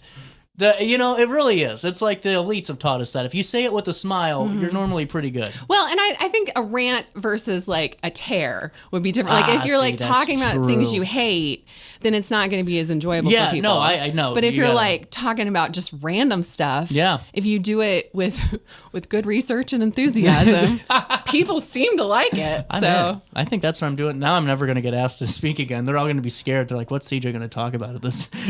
Okay. I will say this. Everyone always asks me ahead of time what I will be speaking about. They're like, you can speak about whatever you want, but tell us in advance what it is. So they might make you tell them in advance. No one ever really asked me. Which I feel like is kind of scary for them. I feel like they should always. They don't ask what you're going to talk about? No. They just say, like, come talk? Yeah. Like, once, Riverbend Rotary, I was talk about local media or talk about the job. But honestly, no, I never really get like a guideline. Wow. Well, in the future, y'all might want to give CJ some guidelines. No, we don't want that. All right. We do not want that.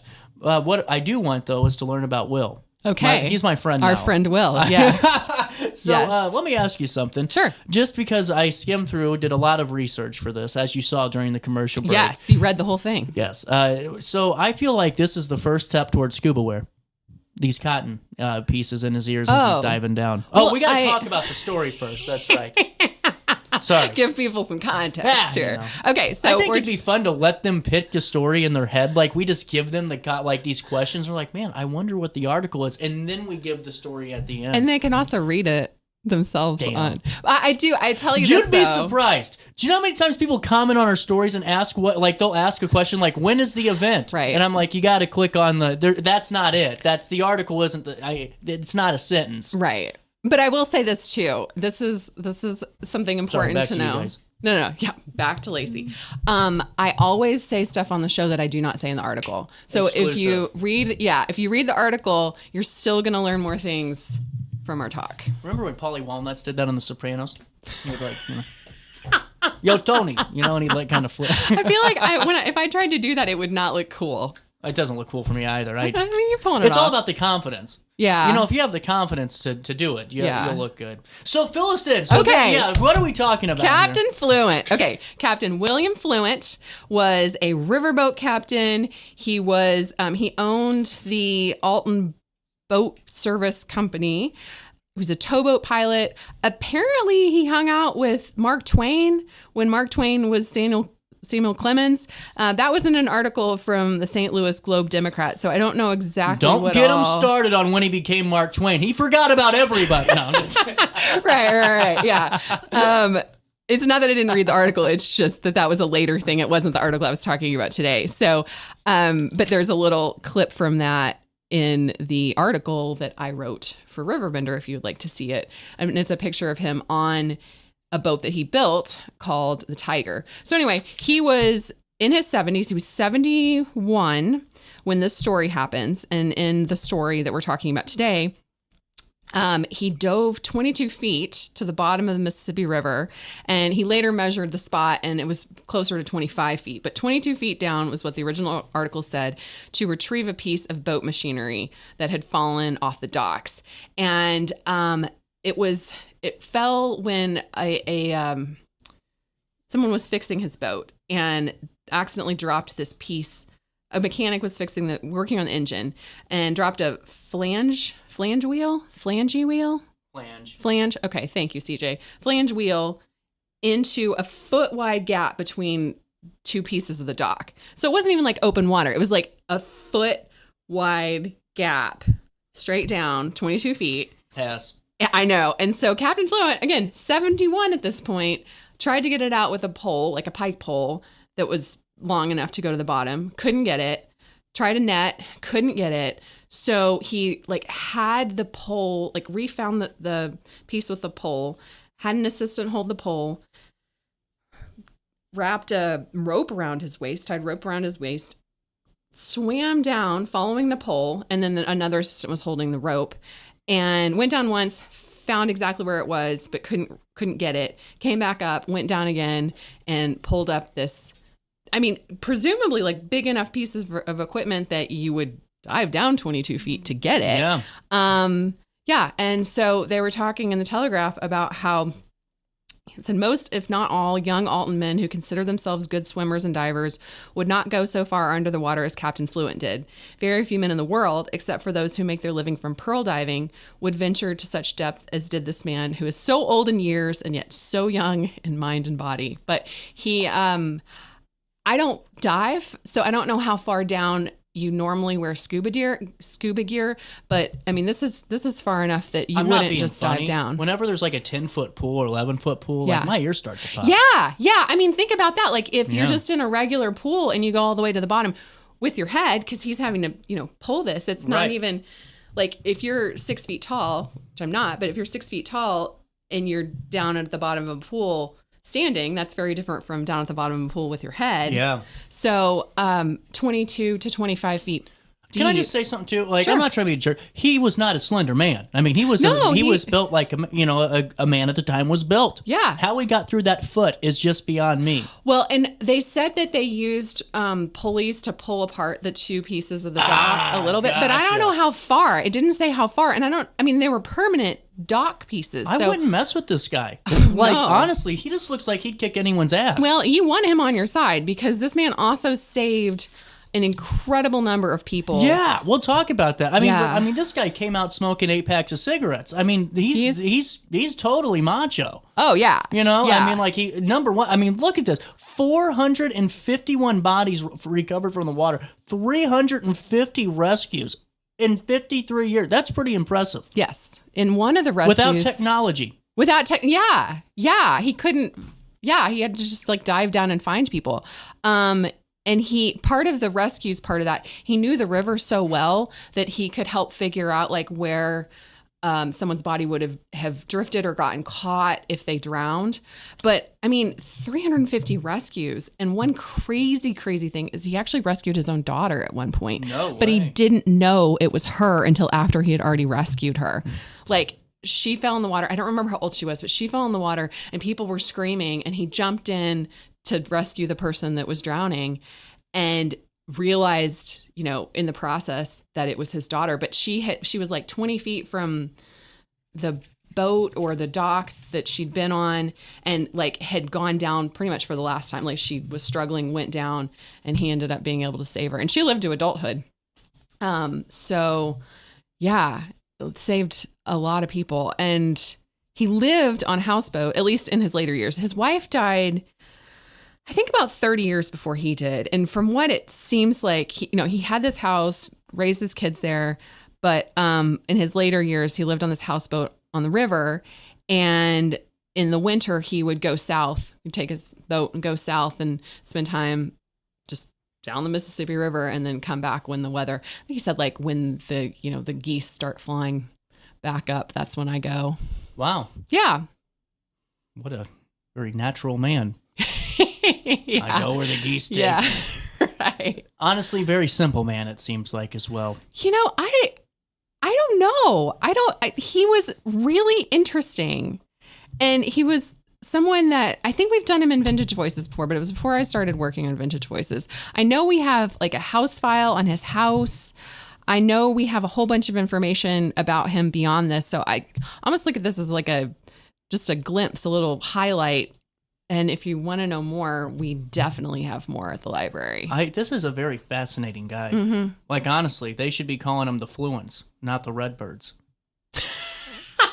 The Alton Fluents. I don't know what that costume would look like for the mascot. It would just be some old white guy with a cigar hanging out of his mouth.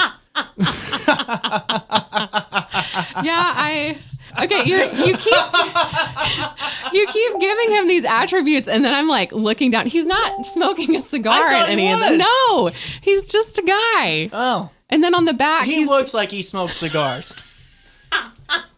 He might, and I might be able to find that article. I just don't have it prepared for today. Or he's got snuff or something going on. What's gas mean? Most people It says he used to gas with Mark Twain. I think that means hang out with. But no, I don't know. I just made that up. It could be work on the river together. I don't know. Used to gas around with that man. Yeah, I'm gonna say they knew each other, and I don't know the context. Probably river related. Okay, so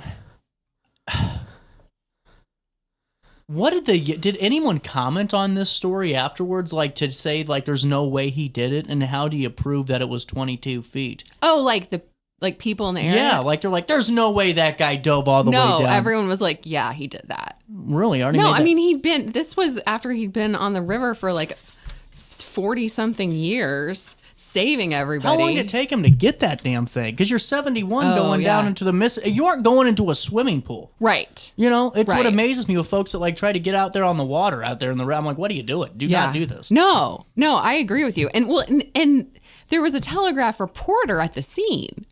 So I don't know if they were like, get everyone down here. He's diving. Yes. Like, I didn't say why the person came. I assume, he tried to get it, and then he was like, well, I'm diving down. And someone was like, go get the Telegraph. They were just on it. They were like, spread the word. Yes. Run home, Charlie. Run home. Yeah. So, no, I don't think anybody, because there was an article, like I said, there was an article a little bit later where, or maybe it was in his obituary, it said that it was actually probably 25 feet. So even he underestimated what he was doing, and still did it. But no, I don't think, he was very impressive, and nobody would have questioned what he was capable of. I'm kind of just looking at him, and you can tell a picture says 1,000 words. That guy just knows his stuff about a lot. Yeah, he was like the river expert in the area. And he did. I don't even know. I know that it said that some of the times he saved people, it was literally just like putting his hand in the water and pulling them out. But they were like, but that still counts. But he also, there was one story where he dove underneath a steamboat that he was captaining, I think. He was on the steamboat. Some people fell off, were underneath the steamboat, and he dove down and rescued them. And these were grown men. It would have been very physically demanding, and underneath a steamboat. And probably in wool clothing. Yeah, he didn't have time to change into a swimsuit for that. Yeah, or the people on the boat. It's not like they had swimsuits like that in 1925. Yeah. That's interesting. Yeah. Man, okay, so did people was he kind of like a town name in 1920? Really? Yeah. Okay. People knew him. That's so cool. Well, and he had this business where you could Now, did he drop it or a mechanic? a mechanic. He didn't drop it. Did he fire that guy? I don't know what their relationship was, but I feel like he wouldn't have dropped it. Like, no, he wouldn't have dropped it in the first place. Nerves of steel. Yeah. But, and you know, I was going to say, look, maybe it was hard for him to carry, but that's not true because he went down to the bottom of the Mississippi River and pulled it back up from the bottom. So he could definitely carry it. Do you know what I think happened? I feel like when he was done, he was just kind of like, yeah, all right, back to the boat. Well, no, he said that it was, the pressure was so much on him. I mean, he wasn't like macho about it. I mean, he was like, I agree with you. He was like very like, yeah, but he was honest about it. He was like, that was really difficult. I've had a headache ever since I came back up. Like he gotcha. Like did it, but he also acknowledged like that was really hard. I have a headache. That's what I was wondering, if he was like going to be like, you know, kind of describing or going, you know, it happens down here. We're just happy we can help out type of thing. I think that he was just, from what I, you know, my glimpse into his life. I feel like his name's Dave. He just seemed like someone that just did the work, you know, like something needed to be done and then he did it. And then he acknowledged that it was work, but also like he wasn't like, well, you know, it was nothing for me, because it was like, it was work. But he also That's like America, damn it. he died later in 1933. He died on his houseboat after refusing to, like, he was not in great health at that point, and his his children tried to get him to like go to St. Joseph's Hospital or whatever, and he was like, staying on my boat. And that's where he died, and that's what he wanted. So I think he was someone that was just straightforward and hardworking, and it saved a lot of people. Thinking about how many people he saved, like how many people do you think around here wouldn't even exist if it weren't for him saving their ancestors? That's wild to think about, actually. Yeah. That is really cool. I'm telling you, the Alton High Fluents. Maybe their mascot could be like a wave, at least, and not just this guy. I'm telling you, it'd be the mascot. I'm telling you. Lacy, what are you working on? What's your next article? I'm not sure. It might be about Lyman Trumbull. Lyman Trumbull is either next week or the week after. I'm really excited for that one. Been waiting for this. Yeah. I have. I know. You told me. All right. Great talking to you. You have too. a great rest of your week, and we'll talk again on Wednesday. All right. Sounds good. Taking a quick break. We'll come back, and we'll have some more fun right after this on Roku TV. Oh no, another bad headache? Yeah. Maybe it's time to see your doctor. OSF Healthcare can handle all of your family's primary care needs, including diagnosing health issues or referring you to a specialist. Schedule an appointment today. For the biggest selection of pre-owned cars, trucks, and SUVs in the Riverbend, visit AltonToyota.com or stop by their location on the Homer Adams Parkway in Alton. Winner of the prestigious President's Award, Munganast Burkhardt Alton Toyota knows how to treat their customers, and it will help you find the vehicle that is perfect for you. For years, Munganast Toyota has been a fixture in the Riverbend, and now Munganast Burkhardt carries the tradition. New name, but the same great service you've come to expect.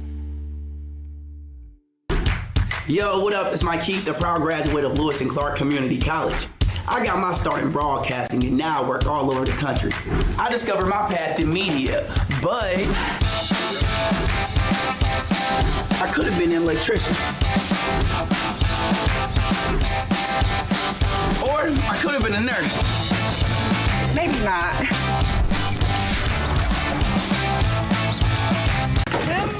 With over 20 years of experience, Wilson's Tree Service has the expertise to handle all of your tree care needs. Licensed and fully insured, their team of experts are dedicated to providing reliable service. Plus, with a 24-hour emergency service line, Wilson's will always be there for you. Don't risk tackling that timber by yourself. Trust the local professionals at Wilson's Tree Service. Visit treeservicealtonil.org to get started today. You're listening to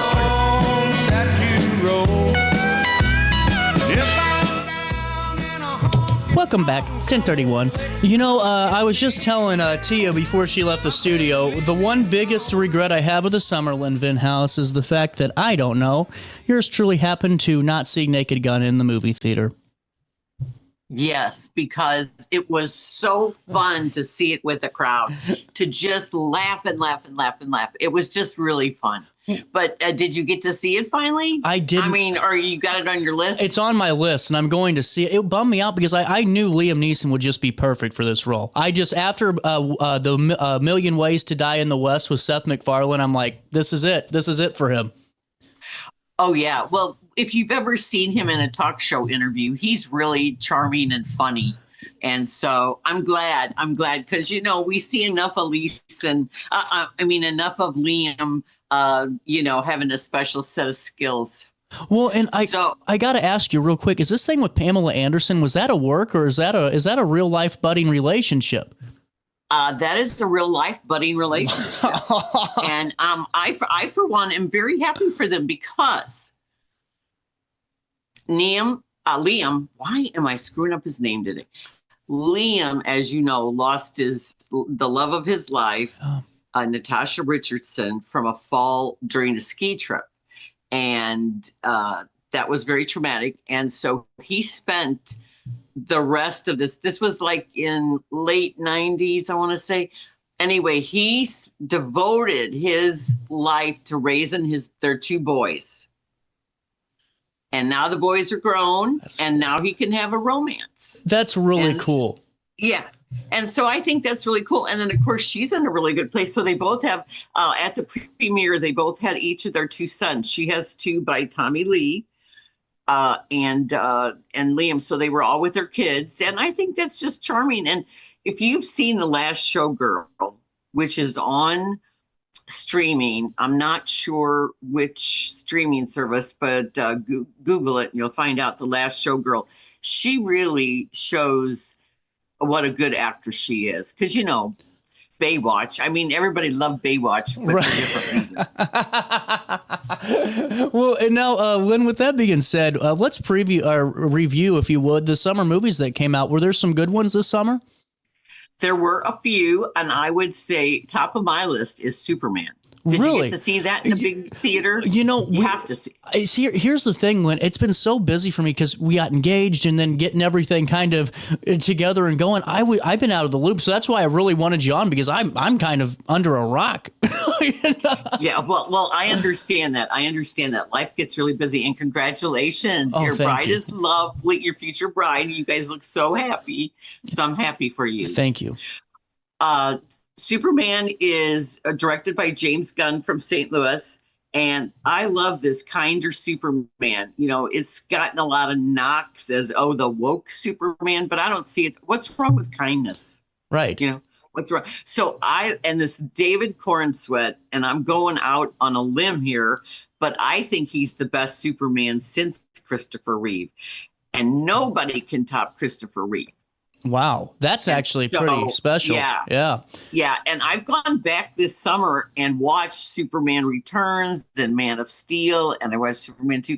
And this one is so good. I don't really care about what I call flying chunks of concrete. I could care less about all the visual razzle dazzle and everything. I like the heart of the story, and it's a good one. There's a very wonderfully emotional scene with his parents, and they've aged Martha and Jonathan Kent. They've aged them, and they live on a farm in Kansas, and he takes Lois, and Lois is played by the wonderful Rachel Brosnahan, who was Mrs. Maisel. Oh, wow. Marvelous Mrs. Maisel. And she's great as Lois. And I love the whole premise that this is a different world. Lex Luthor is this tech billionaire, and he's ruthless, and he's got to stop. But the world is used to Superman and what they call meta-humans. They are used to superheroes in the world. But the best addition is the dog, Crypto. If you're a dog person, you are going to love this dog. He is so hilarious because he's not trained very well, and he acts up. Do you remember the DC Super Pets movie that came out a couple of years ago? Every time I hear Crypto, I just think that was a great movie too. That was. You know, it's just. But I'm glad that DC is back, because Superman and Batman have always been my favorite superheroes, and so I'm glad to see them kind of take it on to a next generation. This is so cool. Now, did they do was it a live action animal that was playing crypto, or how did they? They CGI'd him. Oh, That's really interesting. Because he does have superpowers. Okay, gotcha. I love it. That's so cool. Yeah, and so it's really, I just thought it was a lot of fun. It was just a perfect summer blockbuster. And speaking of another perfect summer blockbuster, F1, Formula One, the movie, it is back in IMAX right now, started Friday. That is a big screen movie with all the Formula One racing, and Brad Pitt, magnetic as usual. And people are always surprised when I tell them that he's a Missouri native. Is he really? What? Yeah, I didn't know that. He's from Springfield, Missouri. And so he grew up there, and he didn't graduate from Mizzou, but he headed to Hollywood with like $300 in his pocket. He was like 6 hours short of an advertising degree, and he took off. But fun fact, he was on the Men of Mizzou calendar. That's awesome, actually. Now, that would be a keepsake if someone still has one of those. Oh, yeah. Yeah, I think so. And so I just think that's fun when people, Brad Pitt's from Missouri? Well, yes. And he's from basically the Ozarks of Missouri. So, yeah. So anyway. Can I ask you real quick, when on this movie, is there a lot of story with the F1 movie, or is it a lot more of the action kind of, you're seeing a lot of fast moving cuts and more of that kind of dynamic? Yeah, it's the Need for Speed. Gotcha. Sure. That's what I was going to ask. It's very high paced, and the story is really nothing. It's just like, fast cars, drama. There's drama on the racetrack. There's the young hotshot driver, and then there's the old grizzled veteran trying to prove something in Brad Pitt. It almost sounds like Talladega Nights. I know. No, I'm just kidding. Yeah. But I'm little gonna baby.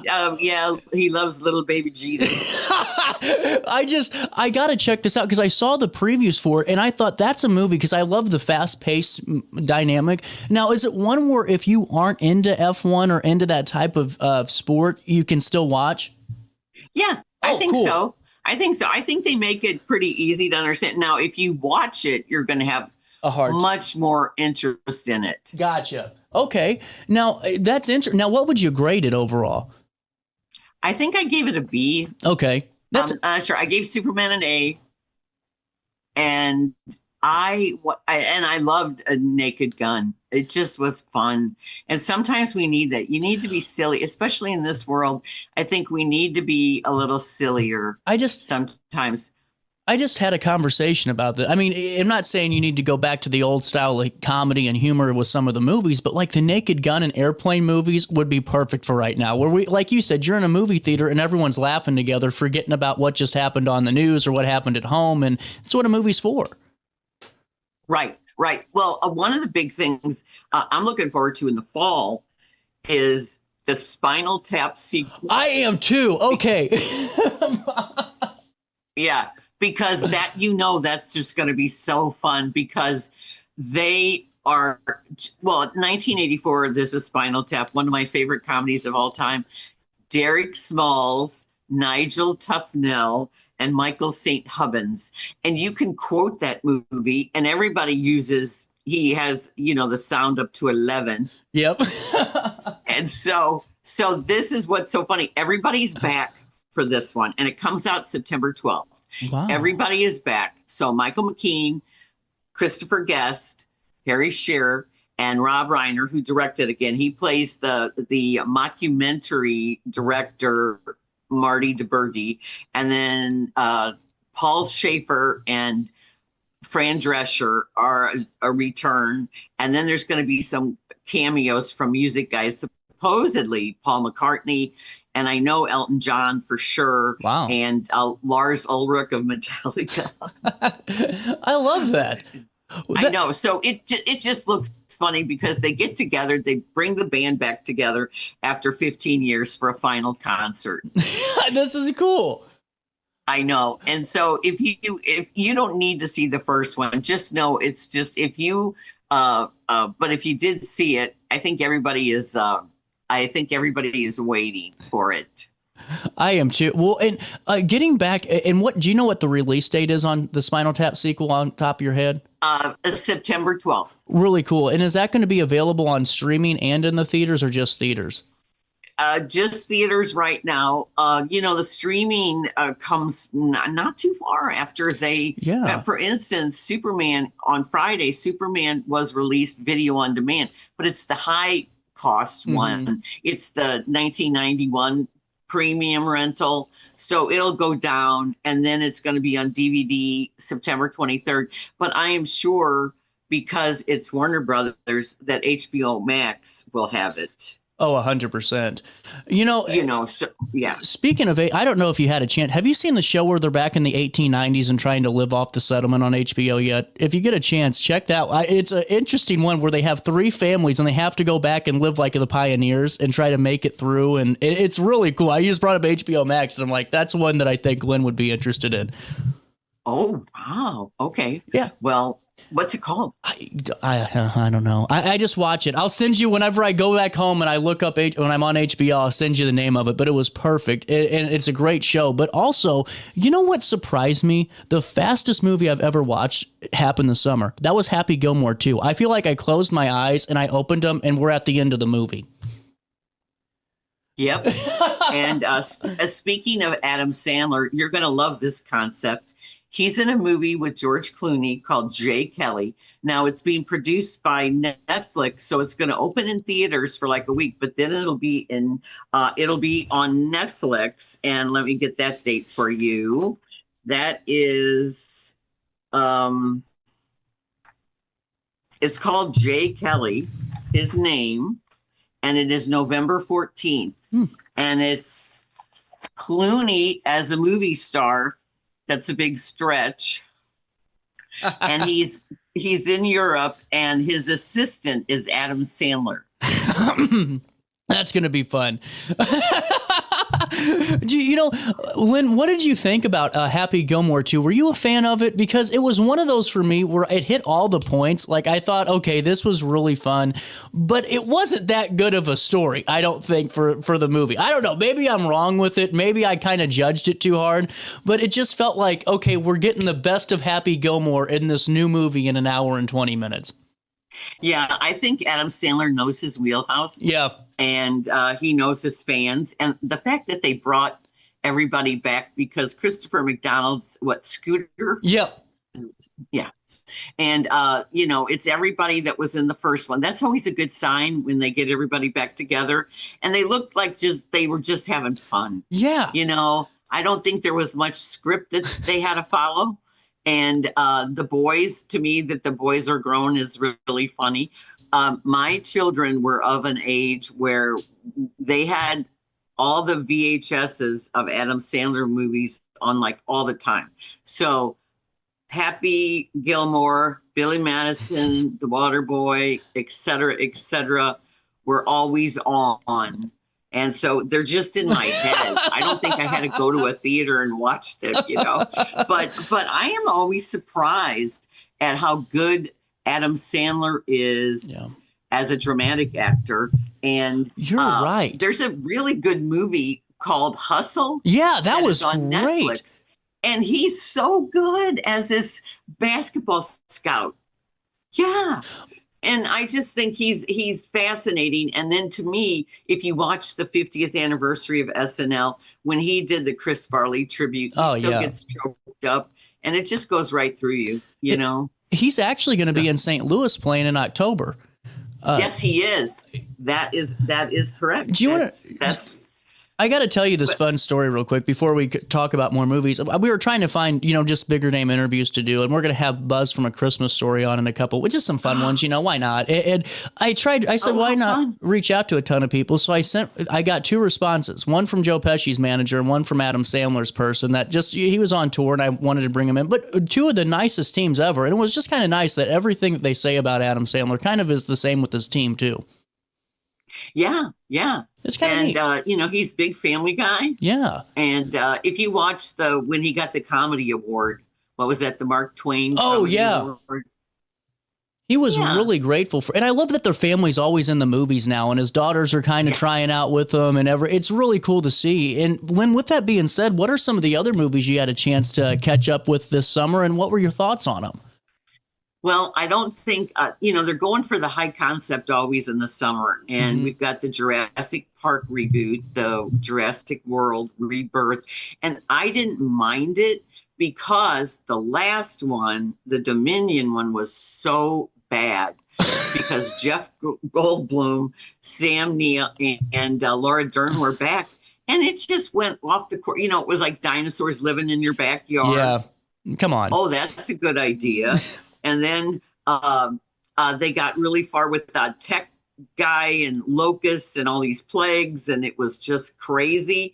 But this one kind of goes back because, first of all, my thing about all the sequels and the reboots, why would you ever go back? Right. Right. Thank you. That's why I can't get a hold of these either. I'm like, why are we dealing with the dinosaurs still? Like, if we're actually in the world, what says I'm going to go back to that tomorrow? Yeah, why would you do this? But it is kind of plausible. And I do like Jonathan Bailey, who's going to have another big, huge hit again when The Wicked Part 2 comes out for good, November 21st. Wow.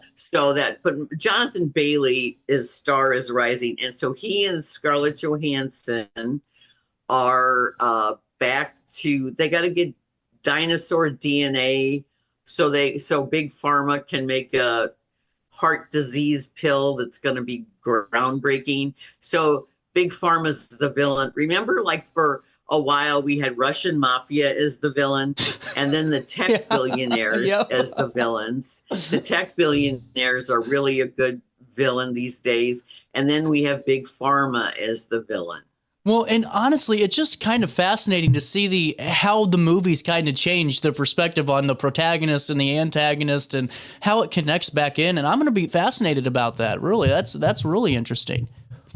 Well, it's a cautionary tale about don't fool Mother Nature. Yeah. That's the whole thing, But the first Jurassic Park, I mean, nothing can top right. That. And see, that's where I'm at with the reboots because, or the sequels and everything, because it's like, you can't go from that one.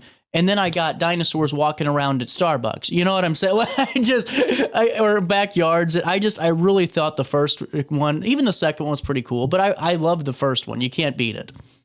Oh, no. And it's still terrifying. It's still scary, and to see that. Well, Jaws turned 50, speaking of Spielberg. Yeah. So there's a lot of that. And I watched it again.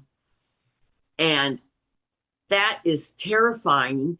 And Spielberg's editing was so great because they were having trouble with the mechanical shark. So you don't see the shark very often, but that music, there's a really good documentary on Disney Plus, National Geographic, Jaws at 50, with really good interviews about the making of that. And just to see that again, it still is so tense. Yeah. Well, it's like you said, I watched the documentary and it makes you respect Spielberg as a director even more, because how you still create a scary creature when you have a half broke down robot that doesn't move and you have to change your whole movie shoot. Basically, it's pretty impressive to see that turnaround. Oh yeah. And then John Williams' score. That's in the top 10 of all time. And there's a documentary on John Williams that's on Disney Plus, the music of John Williams, and it is fantastic. And when you get to the Star Wars theme, it is the most perfect moment, because you're wondering, you're watching this movie and you're like, when are they going to get to Star Wars? And then the first time you see it, he is conducting the London Symphony, and he raises the baton in the recording room, and you hear that big booming symphonic score, and it just gives you chills. It's awesome because it's so good. So if you are a fan of music, movie music, I would say that's good. Summer's kind of forgettable. Yeah. Like, Freakier Friday was fun. All these movies are basically fun. That's what I was going to ask you. Yeah. Now, with Freakier Friday, was that one that you would recommend? Do you need to watch the first one to kind of know, or do you get the gist of it pretty quick? No, because I didn't have girls, so I didn't really watch, the first one. So I caught on right away. That's cool. Well, and see, I think, because I was looking at some of the movies that were coming out, and the one I really wanted to see besides Naked Gun was Alton Nights, and I'm finally going to get a chance, I think, this weekend to watch, because it's a De Niro movie, and I know it came out in the wintertime, or spring, and I thought, well, that'll be a good piece to kind of get into, but all the other ones were kind of just ones that looked really interesting when I had the time, not really ones that drew me to the box office. How were the numbers this summer? Were they hanging in there? I think the big ones, especially because, we're driven kind of by the first weekend of box office, which I always think is weird because, that's what they want to do. But we're still not seeing the production that we had a couple years ago because of the pandemic and because of the strikes. I remember you saying that actually on Ray's show years ago, because we had that one summer where it just felt like it was like Top Gun was out and all these huge, maybe it was the summer before Top Gun, but it was one summer was just blockbuster was huge productions. And then you even warned and said, hey, with these strikes, and then you had the pandemic and everything else, it's going to take some time to get back into a regular schedule. Right, because even Tom Cruise's Mission Impossible sequel, which I really liked, that kind of bombed. Did it? Because it cost so much money to make, but the stunts in that are unbelievable. That guy's just something. Next level. He just pushes himself. But I liked it because it wrapped up all the characters, because you could, Ving Rhames and Simon Pegg and that whole secret crew. Mm-hmm. And that's what I always look for, the emotional, because to me, a movie you have to invest emotionally. Yeah, I agree. And, and if they're awful people, why are you watching it? Right. I agree. And I know now it's really popular to have all these villains that you just can't stand, especially TV, like Succession. Mm-hmm. Because the first couple of times you watch it, you're like, oh, these people are so awful. But then you get into that groove of how awful they are and how they turn on each other, and it's fascinating. But like the John Hamm's show on Apple, Your Friends and Neighbors, he's very good in it, but all these people are terrible. Yeah, right. Well, and see, I've noticed that where there's a lot of, they try to find the anti-hero in a lot of these, like who pick the lesser of the evils that are on your screen right now. Yeah, you're not as bad as the other ones. Can I ask you about an Apple show real quick? The morning show, is that still going on? It's coming out in September. I think mid-September. That's a great show. 4. Yeah, it is. And Billy Crudup's really good. And then, of course, Reese Witherspoon and Jennifer Aniston. I forget. Oh, John Hamm's going to be in it again. If you are a TV watcher, just real quick, and I'm not sure when it's premiering, but Shrinking, I love that with Harrison Ford and Jason Segel. Jeff Daniels is coming on as Jason Segel's dad. That's cool. Yeah. And Candice Bergen is coming on too. I'm not sure what she's playing, but that'll be great. And I like when you hear these, that this is coming. Ted Lasso is coming out probably middle of next year with season 4. People clamored for it, and it's shot in Kansas City, quite a bit of it, because,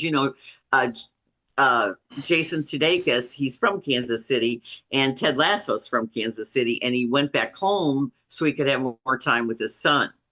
Okay. So the crew shows up in Kansas City to convince him to come back.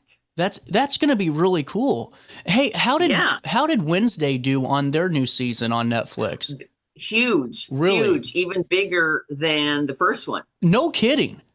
Yeah, wow. And Steve Buscemi's in it. He's great. I really like him. So, there's a lot in streaming, and some of these movies will be coming up. Like if Netflix or Amazon produced it, that will be coming. like real quick before we there's the Leonardo DiCaprio movie. So, fall, we pull out the big guns, we pull out the big stars, the prestige, it's the Oscar bait kind of thing, the awards, and so we have one battle after another. It's Leonardo DiCaprio, Benicio del Toro, and a cast of tons of people. They play, it's from a Thomas Pynchon novel called Vineland, and it's aging radicals. They confront the failure of the system, whatever that means. Wow. And then you being and that's September 26th, you being a wrestling aficionado, the Smashing Machine comes out October 3rd. It's The Rock as playing a real life character, the UFC fighter Mark Kerr. Yeah. And he's supposed to be getting Oscar talk. Wow. He is the highest paid actor in Hollywood, The Rock. I mean, Dwayne Johnson. Yeah. Let's call him Dwayne Johnson. And Emily Blunt, he reteams with her, and they were in Jungle Cruise together. So that's really interesting. Julia Roberts is back in a movie called After the Hunt, and it's very mysterious. She plays a college professor. Her favorite student is Ayo Edeburi from The Beast. Mm-hmm. The Bear. Oh, The Bear. Yep. Yeah, The Bear. I love that show so much, and you would think I would. And she's her student, and her close friend Andrew Garfield is accused of sexual assault. Oh, and it comes out October 10th. So that's very dramatic, and it'll look like craziness. And then apparently, one of the best performances of the fall is Rose Byrne. And it's a movie called If I Had Legs, I'd Kick You. And she plays a therapist, and it's like the worst week of her entire life. But I read a preview, and it said, it's like, I need help, but don't help me. Gotcha. Okay. So yeah, that's interesting. And then there's one called Roofman with Channing Tatum, and it's a crime comedy because people love the crime comedies now. Yeah, they do. And it's a true story about a serial robber who mostly burglarized McDonald's. Wow. He would enter from the roof. That's, I guess, why they call it Roofman. And then it's also got Kirsten Dunst and Peter Dinklage. And then this to me sounds hilarious. Good Fortune. Seth Rogen plays a rich guy, and Keanu Reeves plays a guardian angel. Oh, wow. That's going to be really cool. Talk about a high concept, and then I'm really looking, speaking of The Bear, Jeremy Allen White as Bruce Springsteen. That's going to be awesome. I cannot wait, because did you like the Bob Dylan movie, A Complete Unknown? Oh, yeah. I thought that was great.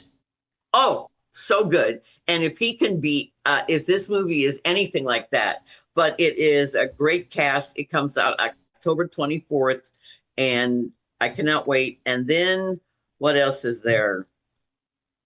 Frankenstein, a reboot of Frankenstein. Now get this cast.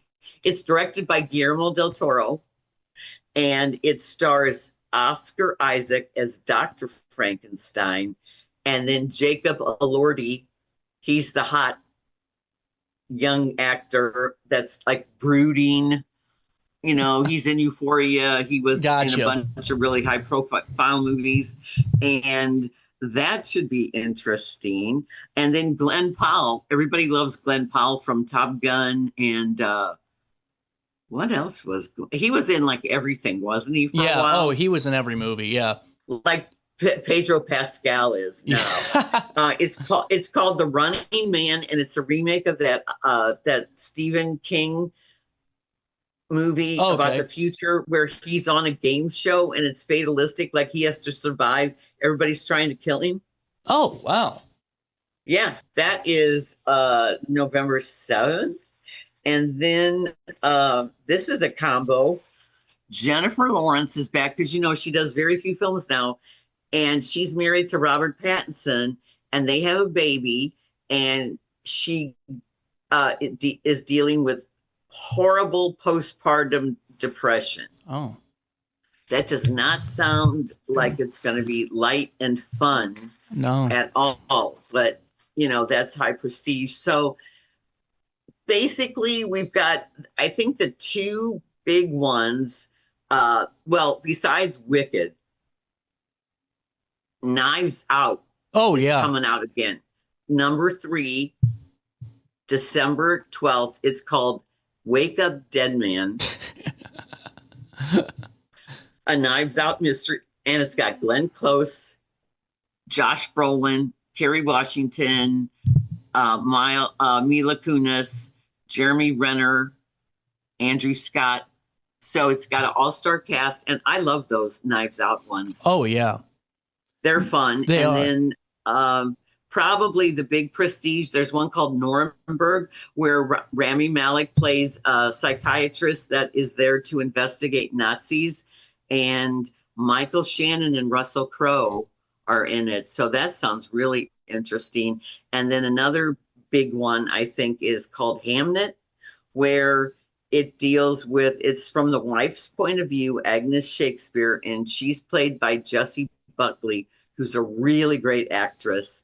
And it's based on William Shakespeare, who's played by Paul Mescal. He's another hot young actor, Irish, really talented.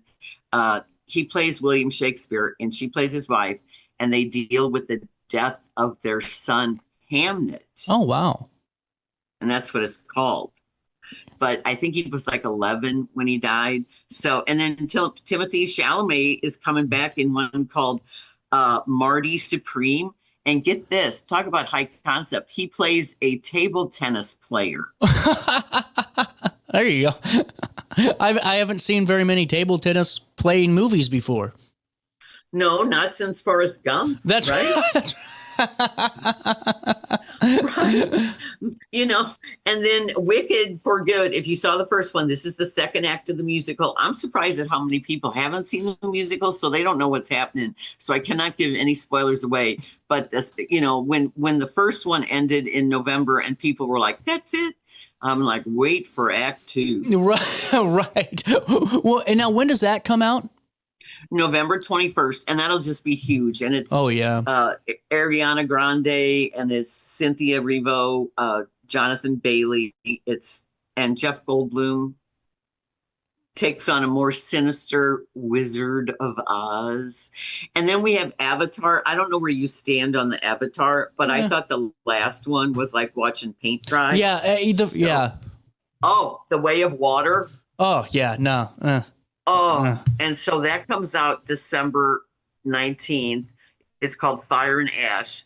And if it's 3.5 hours like the last one, please help us. Oh, yeah. No, like I honestly, Lynn, that was one movie that I had to turn off. I couldn't even finish it. I thought I'll just Cliff Notes this one and call it a day. And you just didn't care? No. And then it went from water, Way of Water, and then we're dealing with sharks. Yeah, it didn't make sense. I'm just not really like it. The first one I thought was groundbreaking for what it did. Oh, yeah. But beautiful. Yeah, now it's beautiful. Let's just retire that one and call it a day. I know. So they're at war with other species, other tribes. Yeah. Okay. Enough of that. Yeah, I just would like to, you just want good stories, right? Don't you? Yeah. That's what you want. I don't care about all the flying chunks of concrete. I don't care.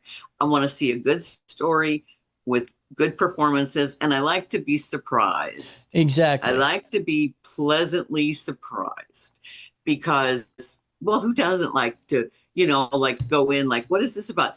2 movies real quick that are on streaming that I think you will love. The Penguin Lessons. It's on Netflix.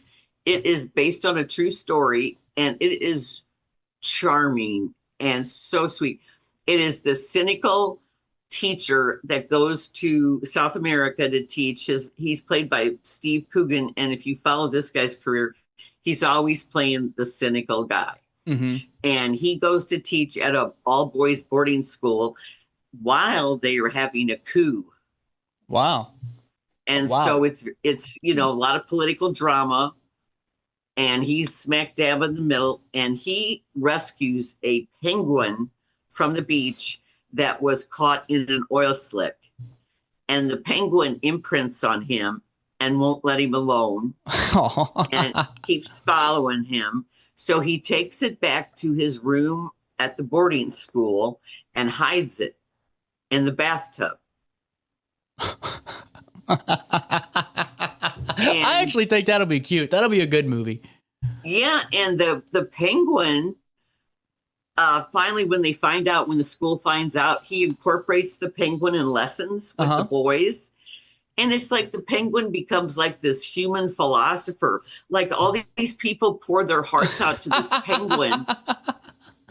And the penguin's just flapping and, just walking around. And so the boys become really attached to it. And it just becomes, so the penguin lessons, the guy that this really happened to wrote a memoir. Wow. That's going to be a fun movie. Yeah. So it's currently on Netflix. And if you are like me, you like music and you like good acting and you like very quirky UK comedies, The Ballad of Wallace Island, currently on Peacock. Mm-hmm.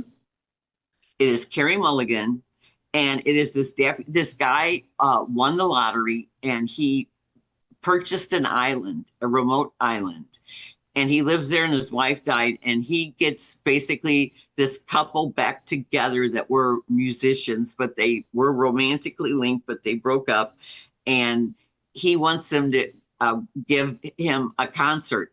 So they come to this island thinking that they're going to perform for more than him. I love it. And what was that called? I know, and it's called The Ballad of Wallace Island. Okay. And it is on Peacock, and it's just really quirky and really fun. And I liked what it said about human nature and how people change, like your vision of getting back together with these people is not really what's in your imagination is different than reality. Absolutely. And Lynn, we have about a minute left. And really, is there anything else to touch on? I think we're about ready to go into a super busy fall. So stay tuned. And my team at Pop Life STL will be bringing you all the action that we can, because it's going to be heating up. I'm not sure if what people are looking for. I don't know what you're looking for, but I think people want to be entertained. Number one, they want to laugh, or they want to be moved. Right, Lynn. And we'll link everything to Pop Life STL because we're running out of time. Lynn, thank you so much for everything. Well, thank you. Always fun, and good luck with your planning the wedding. Thank you. We're out of time today. We'll see you back here on Wednesday live at 9. Until then, try your best to stay out of jail. Take it back.